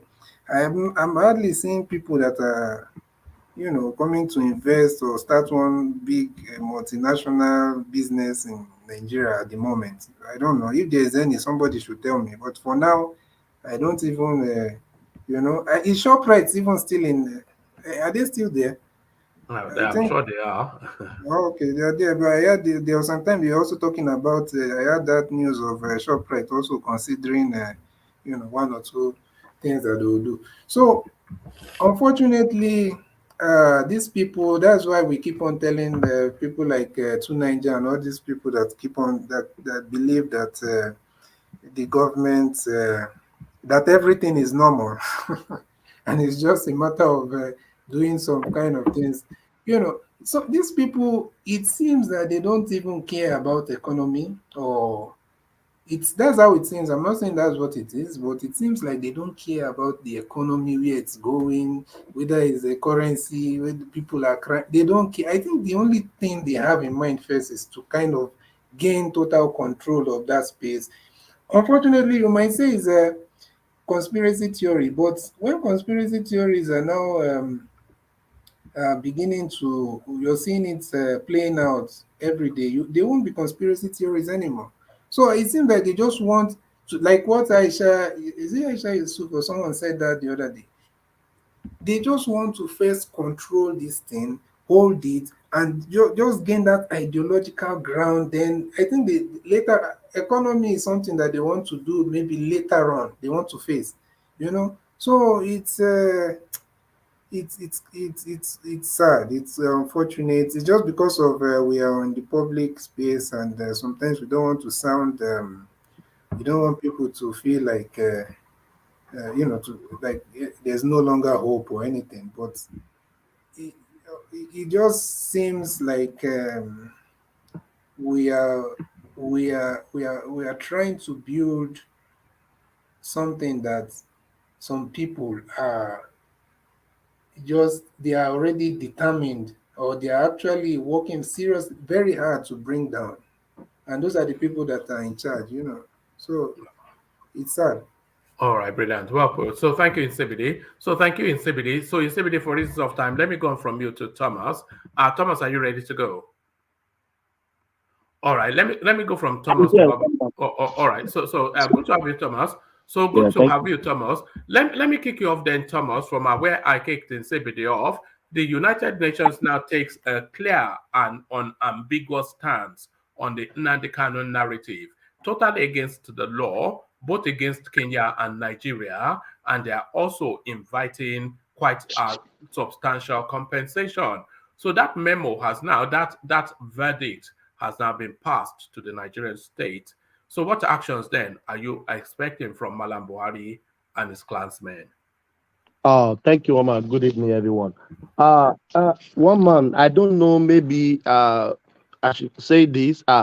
Did United Nations has the power, or they are just giving Nigeria just an advice? It's just an advice, or they are giving them directive? I'm not sure that the United Nations necessarily have powers of enforcement, but Nigeria is signatory to all of the conventions that are applicable in this instance. So an invitation then to honor that convention that's the signed too. Thank you for that. To me, I've always said this countless of times. Releasing Nnamdi Kanu, I think it will not be a problem or issue to Nigerian government. But after releasing him, what is the next thing? That is the question that normally comes to my mind every time.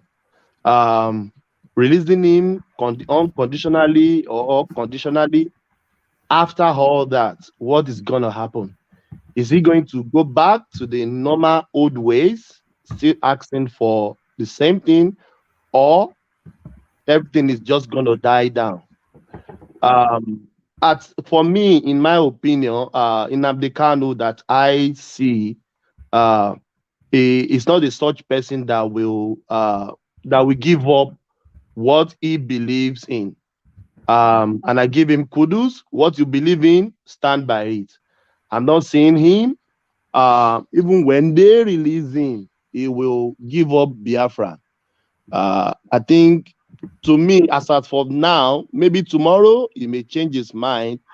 But the last section in the court, what is still, you can still see him chanting what he believes in, which do you think Nnamdi Kanu can or should be released with conditions?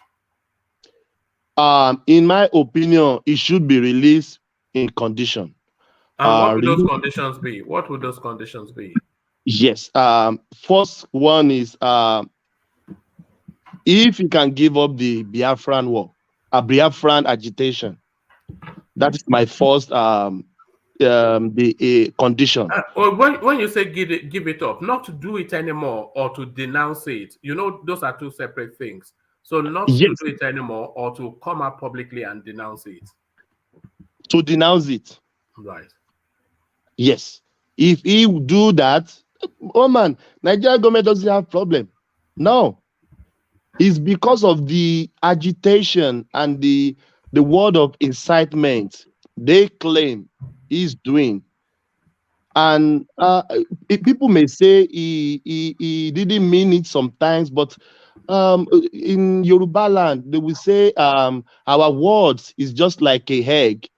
When it drops, you can't bring it together. When the egg drop on the floor, everything is But would scattered. that not be a death sentence for Nnamdi Kanu to denounce? Is that a condition that can ever be met for him to denounce Biafra for its own Yes, freedom?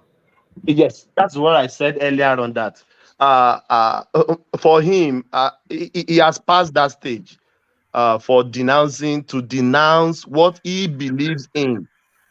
And even if he denounces it, even his followers, which is our brothers Igbo, some of them may not forgive him because some people has been they believe in what he believes in, and they are following him with passion, which everybody have the right to do that.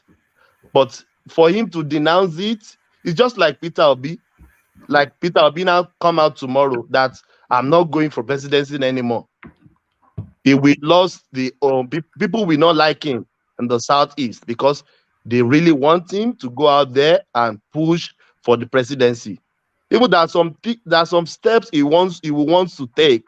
He will think twice because of his followers and because of the momentum he has gathered in the few months ago. So for him to denounce, for him to be released, if he can denounce the Biafran agitation or struggle, maybe they may consider him. They can even said he will not be able to leave the country. That may be the second condition, and maybe anything else can be added to that, because Nigerian government know if you escape Nigeria, he may start the agitation again. So I think Nigeria government, Nnamdi Kanu has the right to fight for his people, and I don't have anything against that. But Nigerian government, you know them. What they are thinking far. I still wonder, one man, what will cost them to go to Kenya and rendition this guy back to Nigeria. I can't even put my head. Do you not think that has been effective, that the renditioning of Nnamdi Kanu?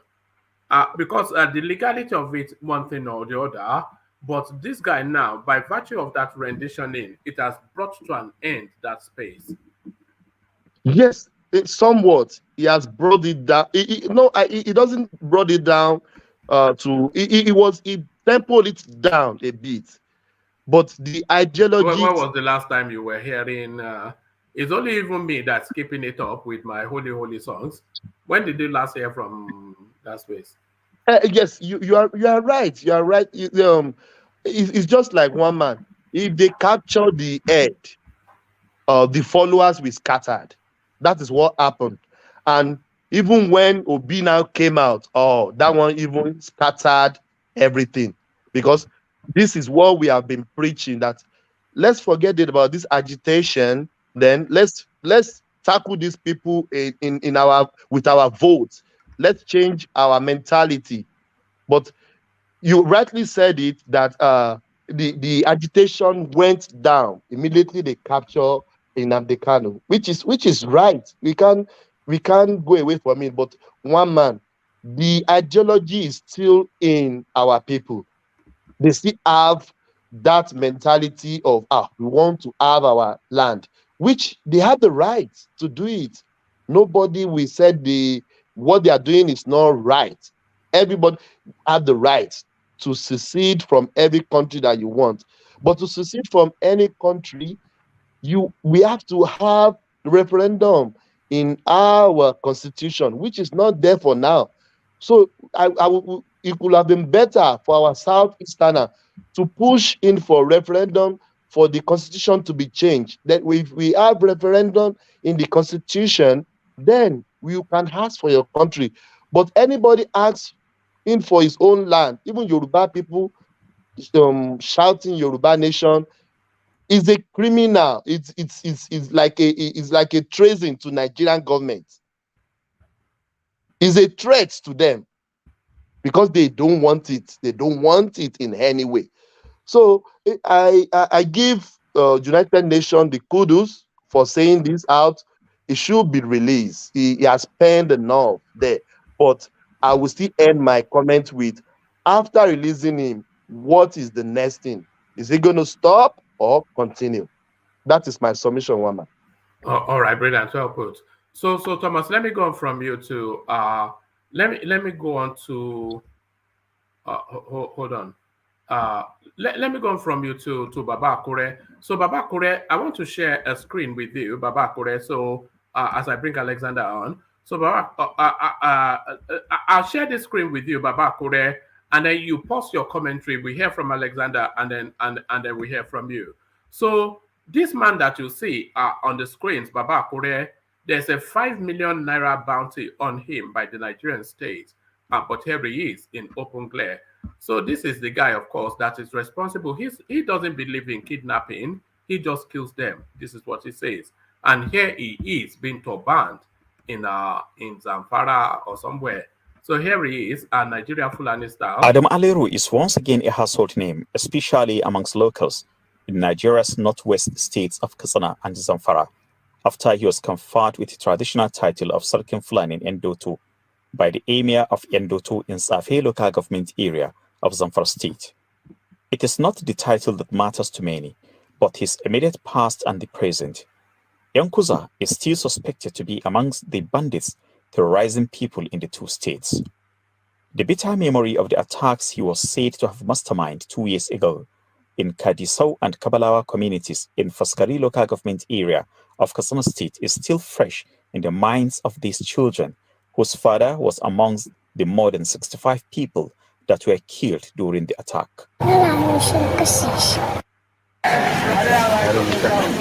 Weeks after the attack, the Katsina State Police Command says it has arrested 3 people who confessed to be amongst those who carried out the killings in Kadisau and Kabalawa communities. One of the suspects says it was Adamu Aleru that organized hundreds of them to carry out the attack because his son, Suleiman Adamu Aleru, was in police custody even after he has made all efforts to get him released. Bello Osman. So there it is right there. So that's the Nigeria that the Buhari administration is gifting us. So ponder on that for a moment, Baba Akure, as we hear from Alexander Gomez, who joins us. Good to see you, Alexander. So to the conversation, let's hear from you. Well, the clip. Good morning, everybody. Good morning. The clip you just showed, it's a proof of why, or it's indicative of why people are uncomfortable about this Fulani Muslim ticket. These people do things with impunity. I don't know how you can turban, or whatever word you call it, a notorious criminal, a bandit, with one of the highest titles in the northern place, northern state. It doesn't make any sense. I'm disgusted. I am upset, and I feel real bad that this kind of things are happening in Nigeria. But we have a president who's sympathetic to the Boko Haram cause, and people get away. These bandits get away with impunity, unfortunately. Nnamdi Kanu should be released unconditionally. The United Nations has passed that law. They've given the state of Nigeria. In spite of all of the atrocities he has committed. Well, I am sure that the United Nations had all the evidence in front of them before they made that decision. If they've made that decision and we don't release Nnamdi Kanu, they're going to come after the Nigerian state. They have given us 6 months to adhere to that judgment. And as a nation and a member of the United Nations, we have to adhere to the instruction by the United Nations. Nnamdi Kanu has been a threat to the Nigerian state because of his pronouncements. I appreciate that. But he wants his people to be free. It's an ideology. The average Igbo man thinks he's being marginalized, doesn't have a sense of belonging in Nigeria. It is not an easy thing. I remember growing up in a white man's land and feeling like I've been maltreated sometimes because I'm a black man. So it's not a good feeling. It's not a good feeling to be marginalized. So I'm not in full support of his pronouncements, but I can understand the ideology behind the Biafra nation. They've been marginalized for a long time. They have the new generation have grown up and been embedded with or implanted with this ideology that the average Nigerian cannot tolerate the Igbo man. This is how racism starts. This is how tribalism starts.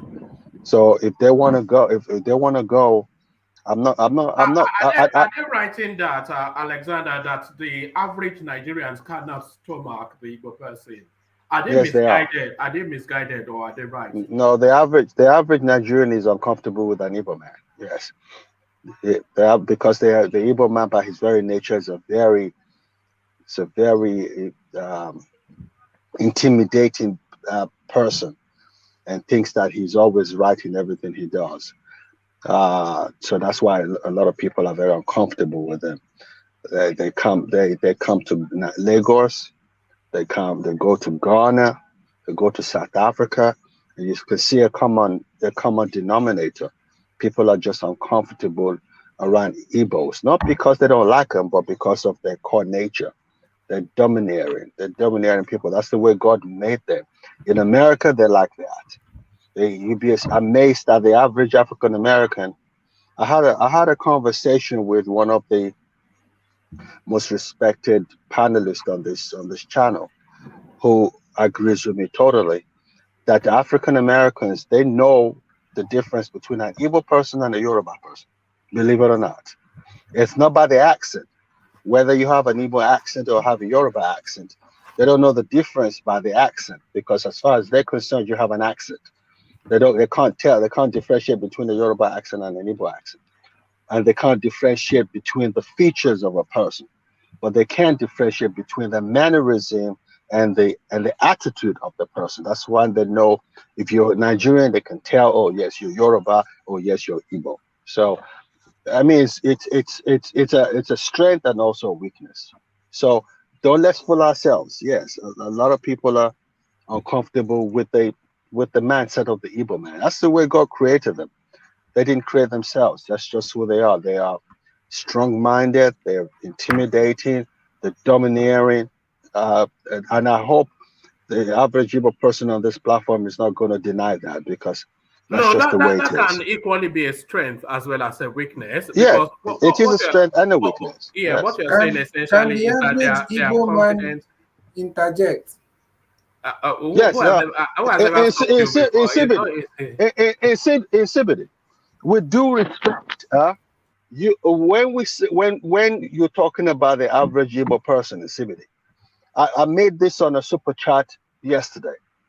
The Igbo man from the southeast who grew up in the west is a totally different and detribalized Nigerian from the core Igbo people who were born and raised in Igbo land. So I don't think you're in the position to talk that much, because you have two mentalities. You grew up in Yoruba land, you speak Yoruba, your education is primarily Western Nigeria, but your bloodline is Igbo. So it's not you that should be talking. You need a core Igbo person to address that space. With due respect. All right. Hold on. Have your interjection in CBD, but I want to move swiftly away from that space. So have that interjection, then I'll move Alexander to another space. Yeah. No, I was just going to say that as much as people will say that the average Nigerian does not feel comfortable and all that, I think it was just some of the ideology, some of the narrative that they pushed to the Nigerian people after the Civil War.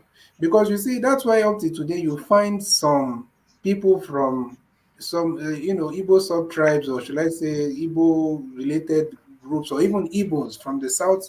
Some of them will still try to, hold on to that. Okay, we are not exactly Igbo. It's just what they pushed then, so that, and also, so some people feel like for them to fit in to the Nigerian state, narrative and all that, for them to benefit from the system, that they have to kind of disassociate themselves a bit from the Igbos. So I don't believe that it has anything to do with whether they are domineering or they. I don't believe all that, because I believe that everybody wants to work hard, everybody wants to be successful.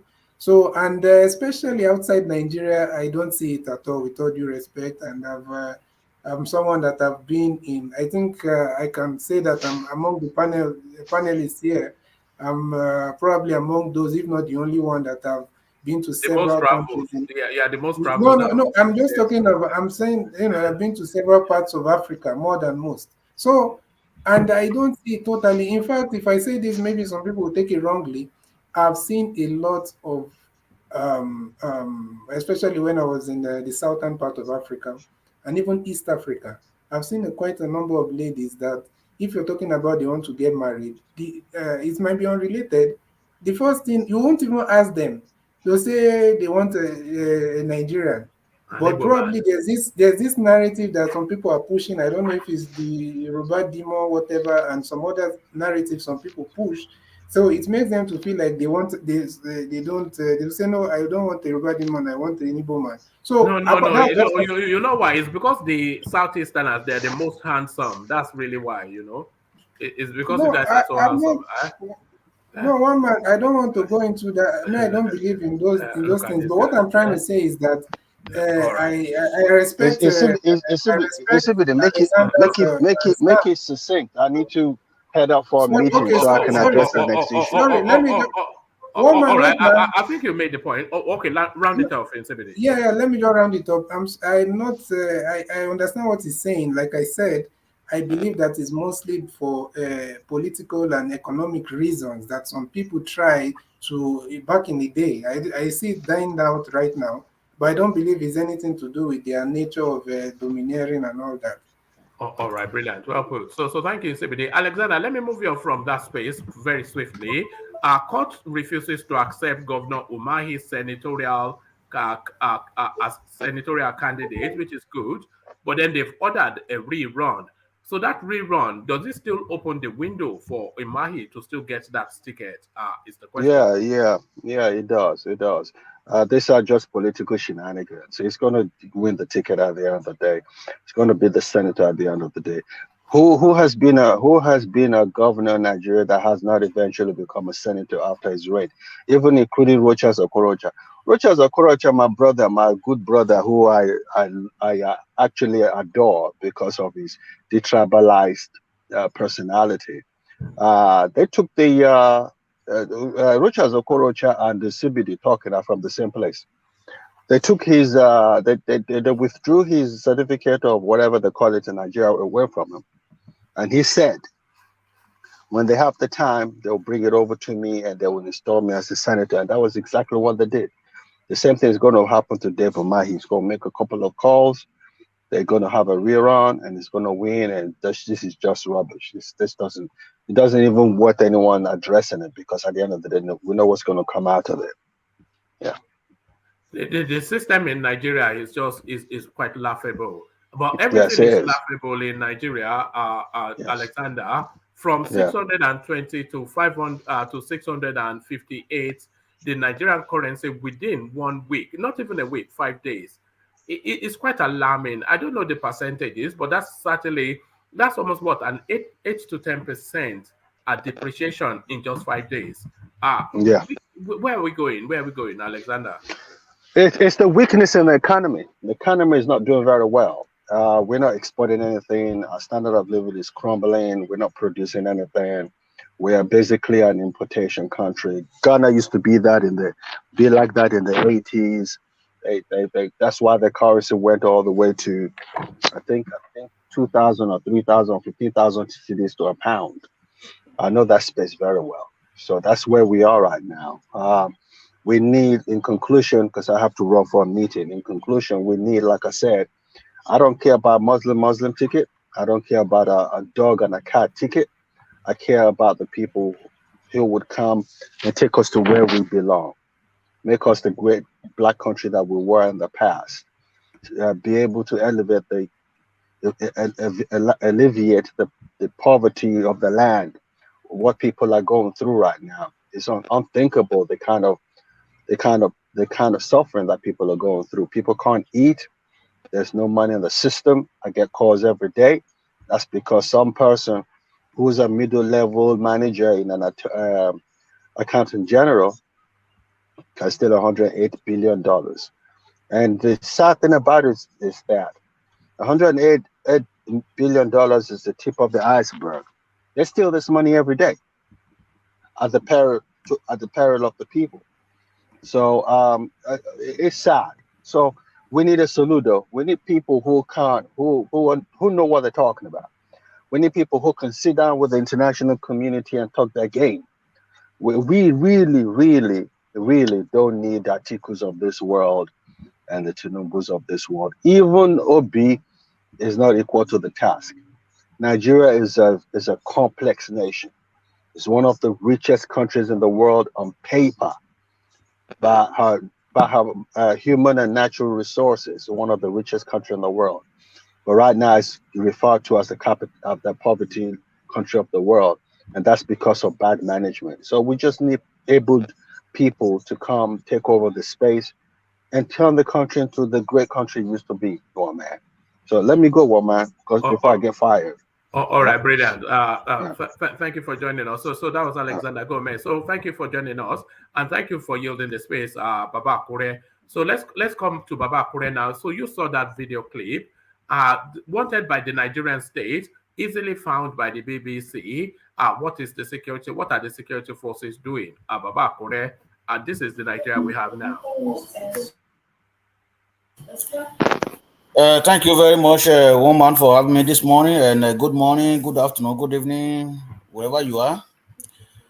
That video is a very funny one, anyway. It happens that is the society we find ourselves. That is Nigeria.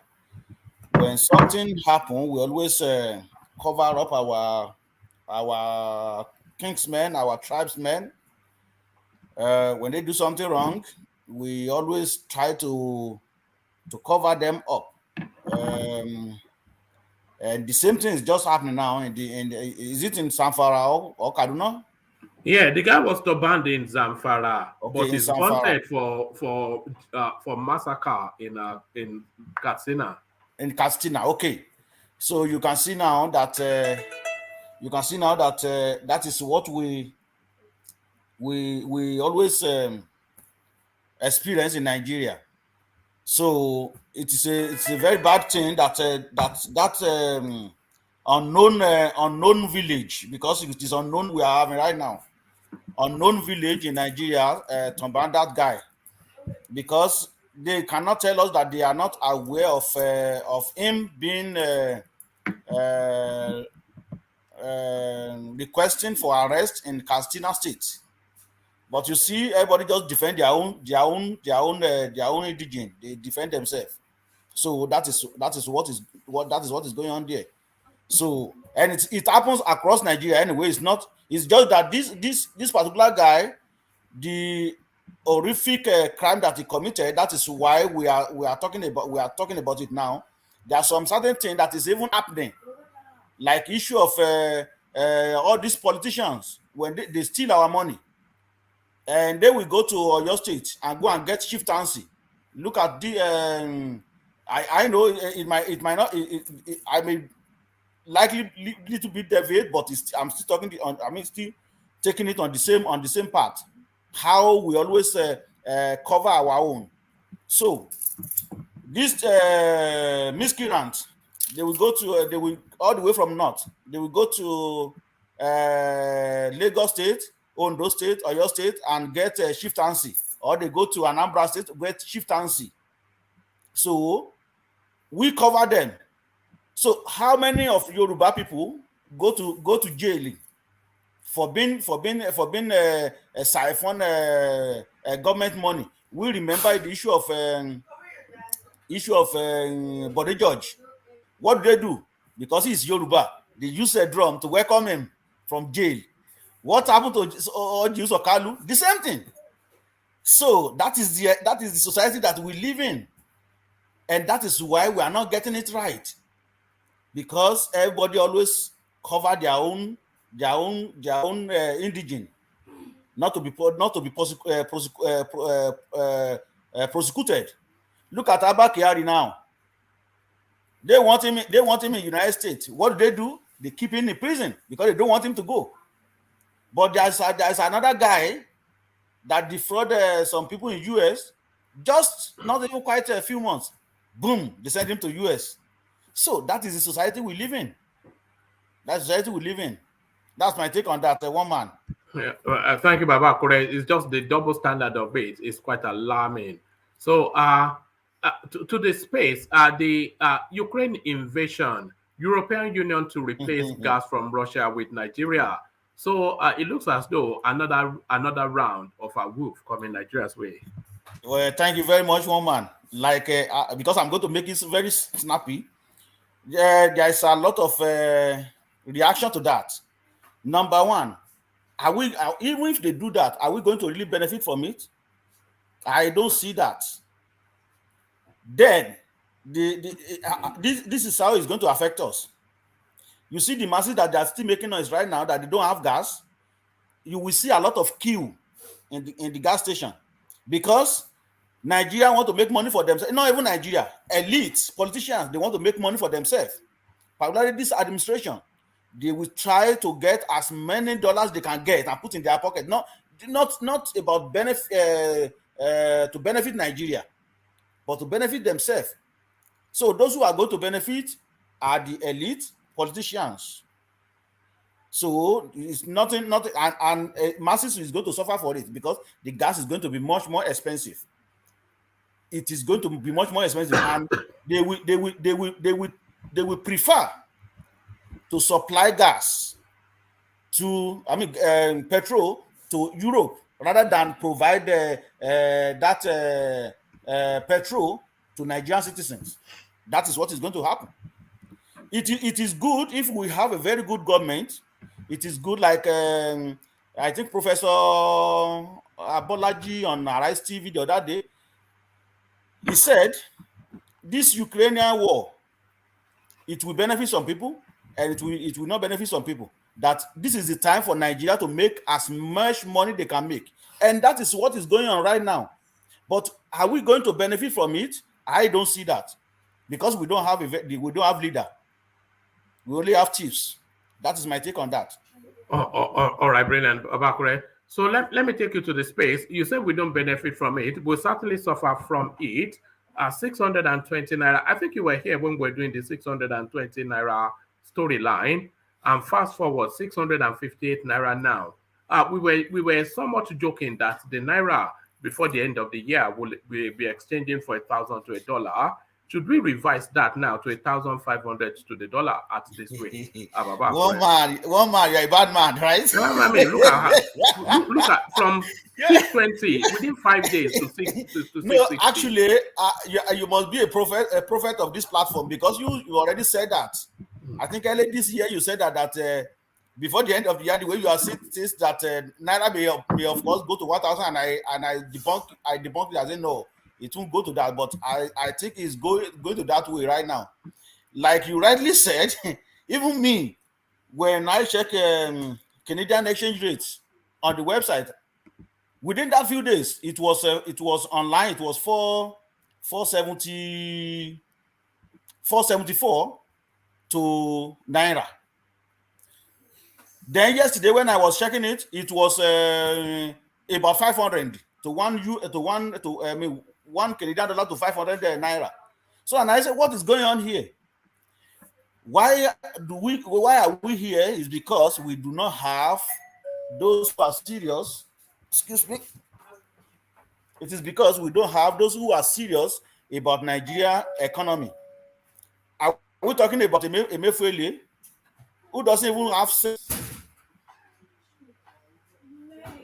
Is that the police? Have they come for you, Baba Akure? Oh, for where police, I'm safe here. Sorry, So, carry on here. okay, so are we talking about Emefiele, who doesn't even know what he's doing? I can't even remember how many times this man has already devalued Nigeria currency. So, like I said the other day, anytime IMF is giving you money, it's always bounced back on your currency. They will be dictating for you how to run your currency. If you are so corrupt and you don't know what you are doing, that is how you end up in a lot of debt. So there is a lot of countries that stand against that. I reference to Caribbean island, Antigua to be precise. There was a time IMF give them money and they want them to devalue their currency because their currency is 2.65 to 1 US. IMF want them to put it to like a 3 point something. They said no, this is what we want, and they stand on that. What is the population of that place? Less than 120,000 people. They can stand and maintain their currency. And what are they producing? Tourism country. But we have everything because we don't have those who have sense in the power. That is why our currency is just like a Idi Amin of Uganda said that you call Uganda shit money, so our money is now shit money. So, and it's going to be like that probably maybe until like after election. But are we benefiting from it? I will of course say it is two ways to it. You might send $1,000 and it is $1,000 is 600,000 in Nigeria. But what are you going to buy with that 600,000? Nothing.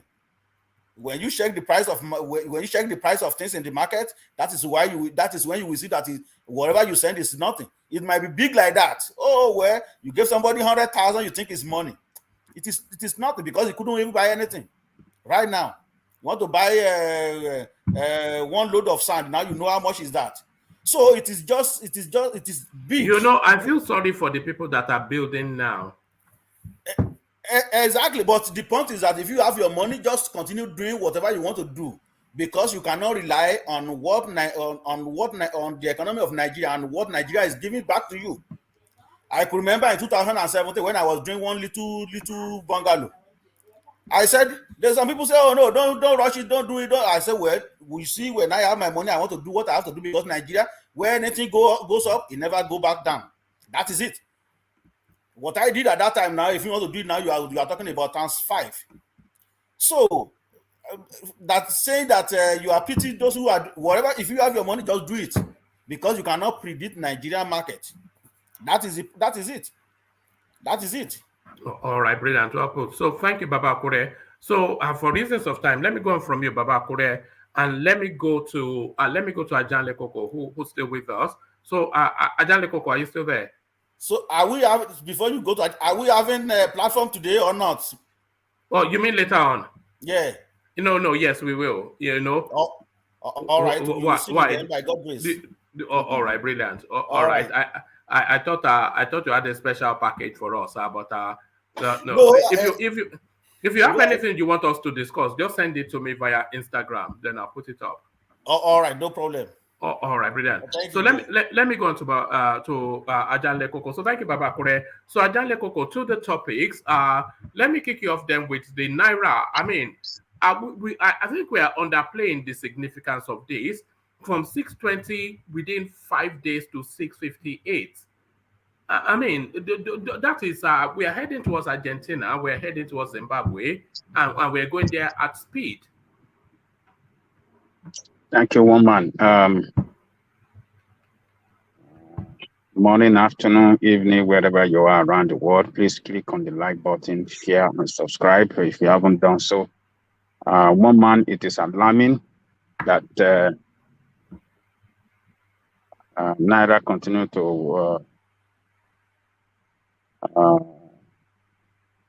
to go down every day.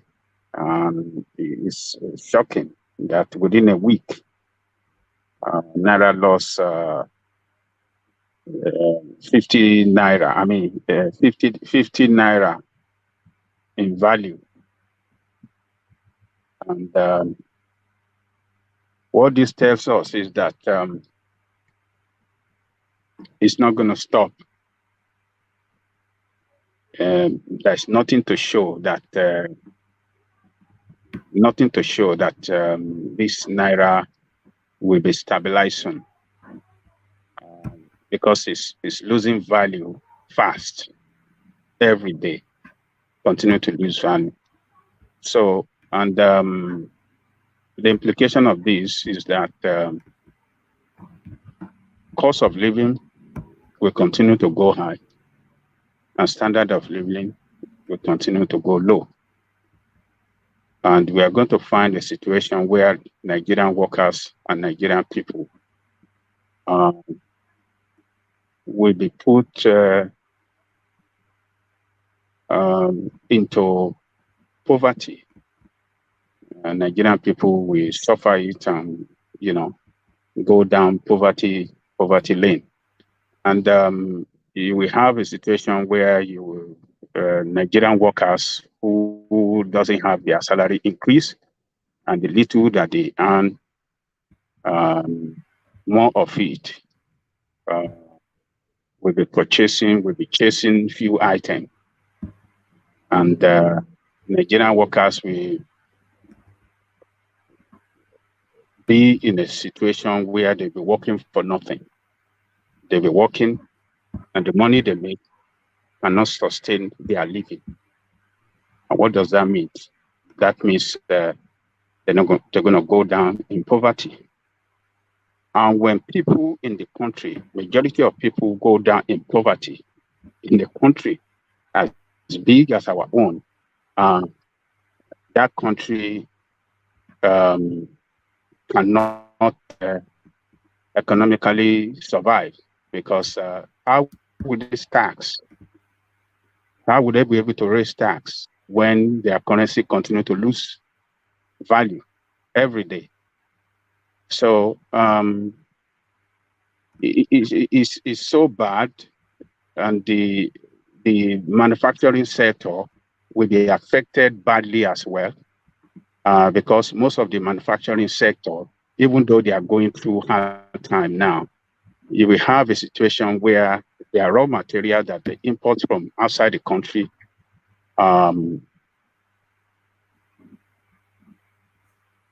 the value of Naira, they have to spend more to purchase forex to import raw material. And when they import that raw material, and the finished product, the price of the finished product will be so high that it will remain unbearable to Nigerians to purchase. And when you have what used to be of maybe 10,000 before, now increases to like 50,000, and people cannot buy it, it's going to affect the manufacturing. With the manufacturing will possibly close down, and when they close down, the worker will lose their job, and then they will go down in poverty. So Nigerian workers, Nigerian people in general, are going to feel the heat of this devaluation of our currency. It's so bad that a lot of companies are going down now. A lot of manufacturing plants are going down because of purchasing diesel, which is the source of firing manufacturing plants now, is so high already now that some of the poultry industry are closing down, because most of the their food for poultry are imported, and some of the thing it's so bad that the manufacturing sector will be hit, A lot of companies will close down. We're already seeing it. Even bank in Nigeria are not operating at the, they cut down their hours of operation. Radio stations have cut down the hours of their operation. Television services have cut down the hours of their operation. And it's telling us that we have economic doom ahead of us. It's unfortunate that we have people in position of power that doesn't care about managing the economy of that country well in the interest of Nigerian people. So, and we outside the country as well, we suffer the effect because most of us send money home, and that money that we send home, even though that it looked favorable to us in exchange, but to our people back home, it doesn't. It doesn't. What they used to buy, they have to spend more to buy it. The cost of living, cost of food, cost of gas, cost of transportation, cost of everything has gone up, and there's nothing to show that we are going to get out of this in the future, or shortly, or rather in the future. There's nothing to show for it, and the doom economic time is ahead of Nigeria, and we should all prepare for it. That's what I see. One more. All right, brilliant. And Ajanle Koko, to the Dave Umahi space, give us just a brief commentary on that. Dave Umahi, the court opens up the window for him to get that ticket again. What are your thoughts on that? Umahi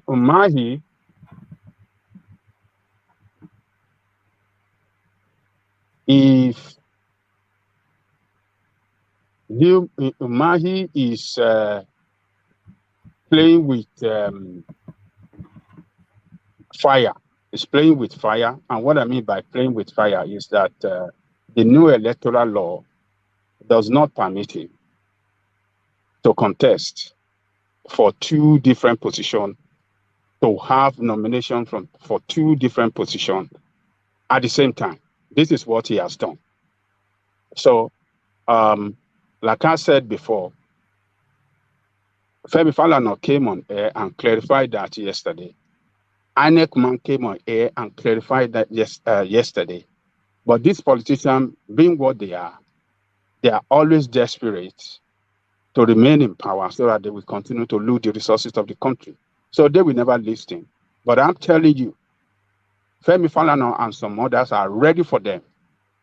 The guy that,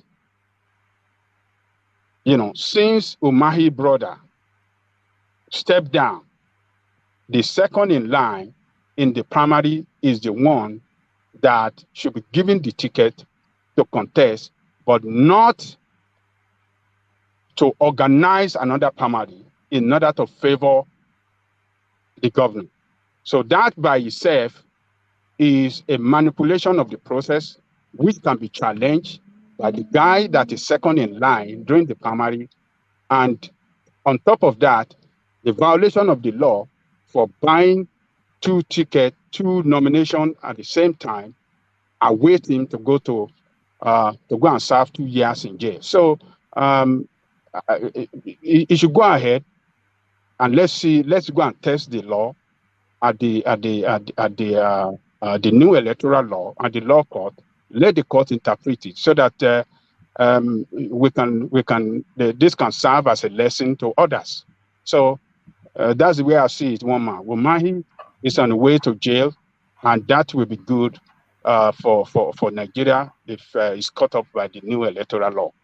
All right, brilliant. And to the bandit wanted in Katsina being banned in Zamfara, law and order Nigeria style, Adale Koko. One man, it's unfortunate that we found ourselves in this state of the insecurity in that country. This notorious bandit leader has killed a lot of people. But here we are. in Zamfara state. It's been declared as wanted by Katsina State, but in Zamfara state, an emirate has to ban him, honor him. That is the way it is in Nigeria. Nigerian honor criminals. Nigerian state honor criminals and dishonorable people.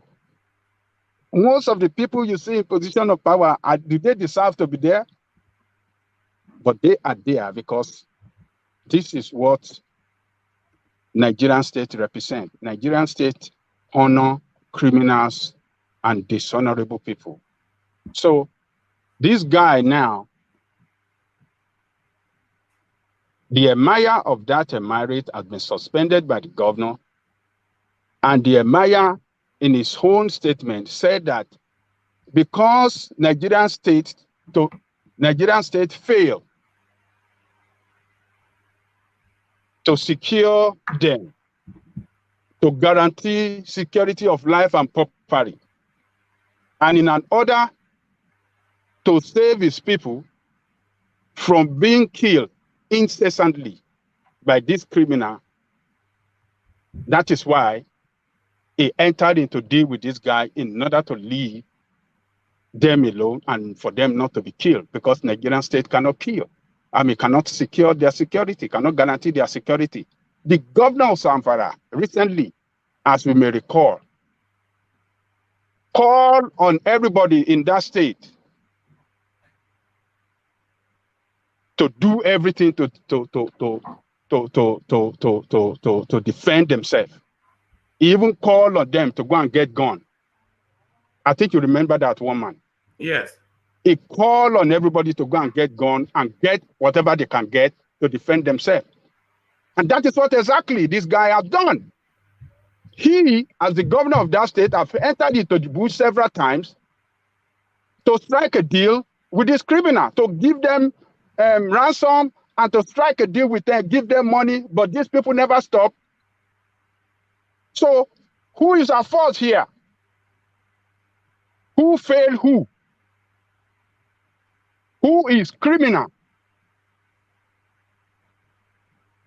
Everybody is guilty of this. That emirate, that emir is just following the footsteps of the governor. What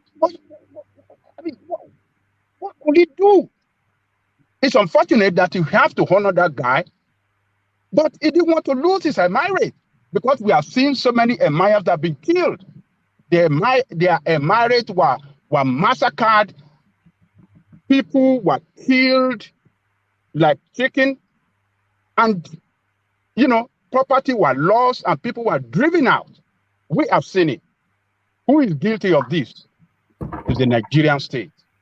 So it's unfortunate that we have this kind of situation happening in our country, and it doesn't look like we have the capacity to secure our people in that country anymore. This is what it's telling us. Nigerian state cannot secure Nigerian people, cannot guarantee security for life and property, and people will have to deal with criminals in order to remain safe. Nigeria is falling down the line of some of these North American countries, like what's the name of this country? All this country next to Mexico, Al Capone and the rest of them, and all of them, where gangsters are the one in control all over in that country. Even in the government services, they control government apparatuses, all these criminals. So it's just unfortunate that we are falling into that situation. It's unfortunate. Let's see how they're going to try this man. I know they might remove him, but his defense, his defense, does it not? What do we want him? What do we expect from him to do? He doesn't have the capacity. He doesn't have the capability. He doesn't have anything to guarantee safety of his emirate, but he can't deal with criminal. Please leave me alone. Okay, I will give you time. He just to have title. Just take this thing and leave our people to remain safe so that they can go to their farm and do and remain safe. If we have a security, if you have a situation where Nigeria can guarantee life, guarantee security of life and property, this man cannot do what he has done. But we are falling into such a state that is not secure, and the people that are in control of the security, because those guys, those criminals are the one in control of the security. So this Emaya struck deal with them in order to guarantee security of life and property in their state. So that's the way I see it. It's unfortunate. I don't support it, but that guy have no other choice. That's the only thing he could do in order to save his life and the life of his people in the Samari. All right, brilliant. Thank you. Well put, Ajale Koko. So, Ajale Koko, for reasons of time, let me go on from you to Saki, who's been waiting patiently for his turn. So, Saki, are you still there? Yes, I'm here. One man, the great. One man, the great. Good to have you, Saki father. So, thank you, Saki, for being with us. Like everyone else, are you alarmed at the rapid rate with which the Naira is falling? And are you also with everyone that it will be 1,000 before the end of the year? Yes, I'm quite alarmed, and it is a regrettable condition in a very sane country. You know, that CBN governor should just resign, and we get somebody that is more effective, you know, in handling this situation. He obviously lacks the capacity from all evidence. And when all these things are happening, he even had the guts to go and purchase presidential nomination form. So that is the level of insanity in our country. So in the same country, I expect him to just resign because the economy is collapsing very well.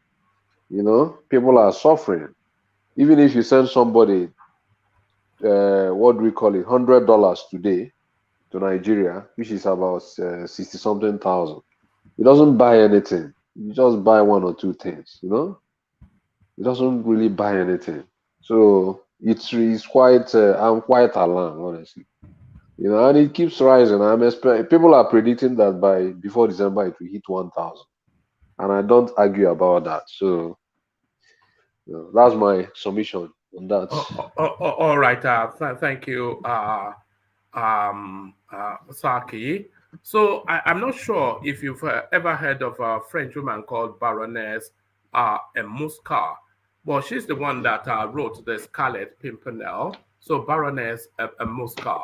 And they seek him here, they seek him there, they seek him everywhere, the Scarlet Pimpernel. Yeah.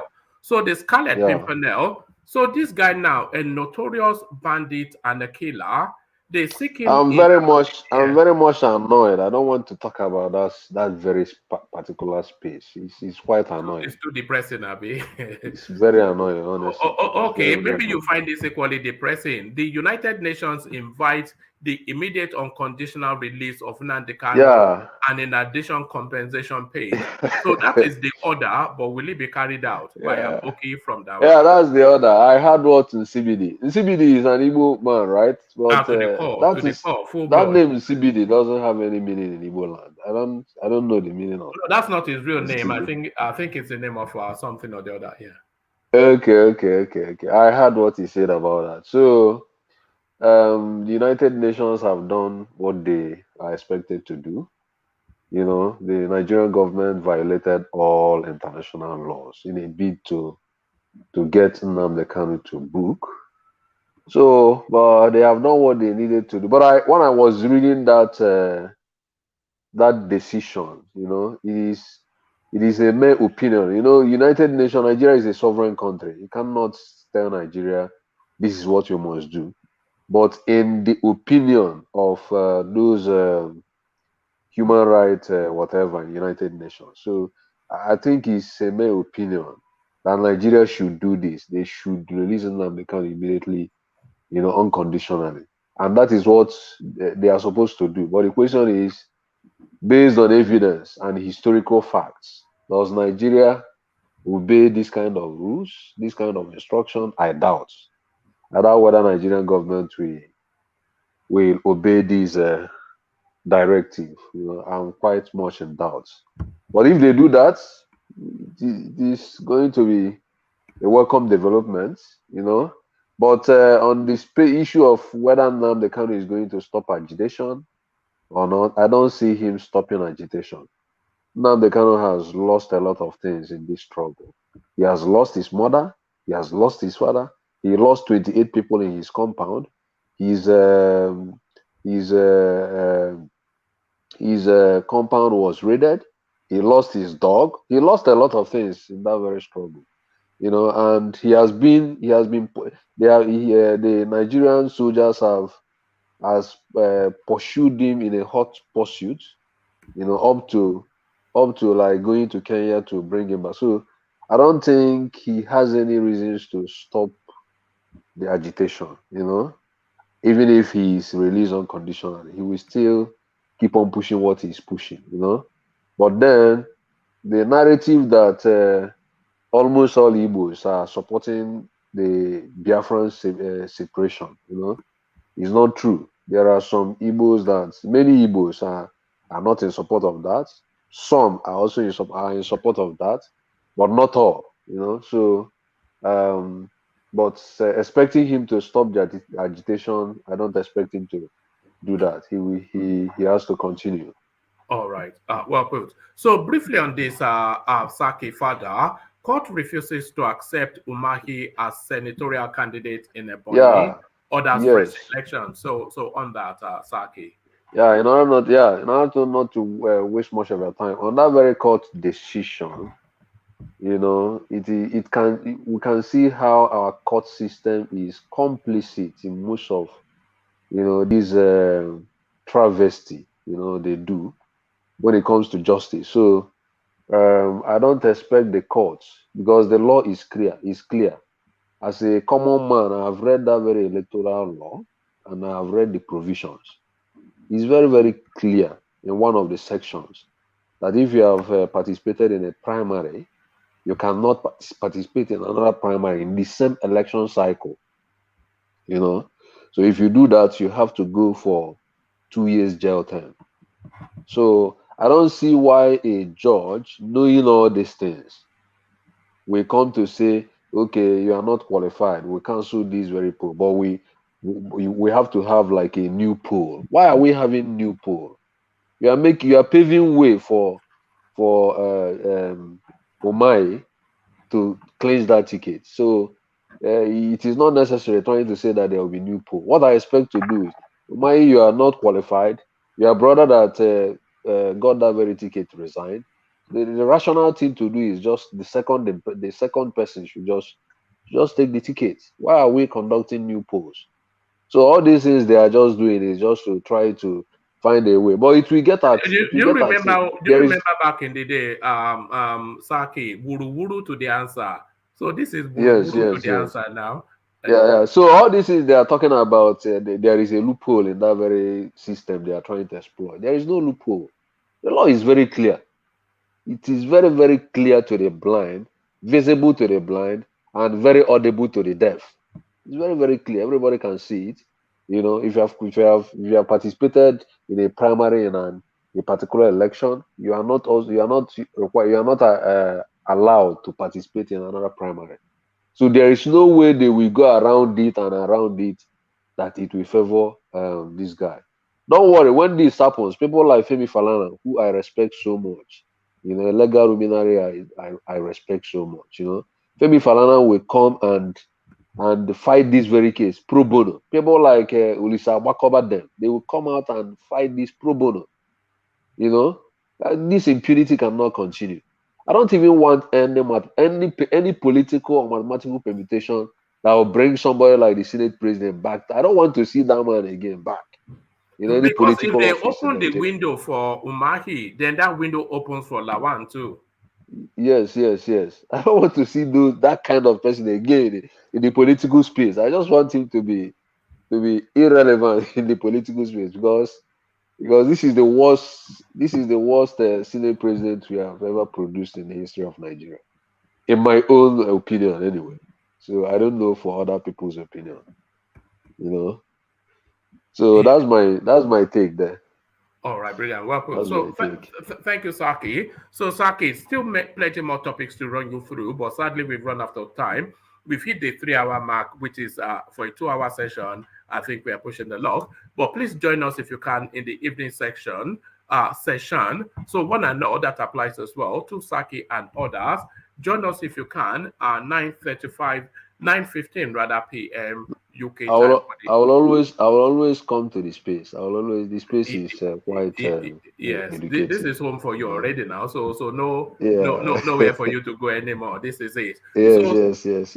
So thank you, Saki, Ajanle Koko Thomas, Baba Akure, and one and all that came on the screen. So I'll leave it there. Carry the conversation on within the comment section, but here I say peace.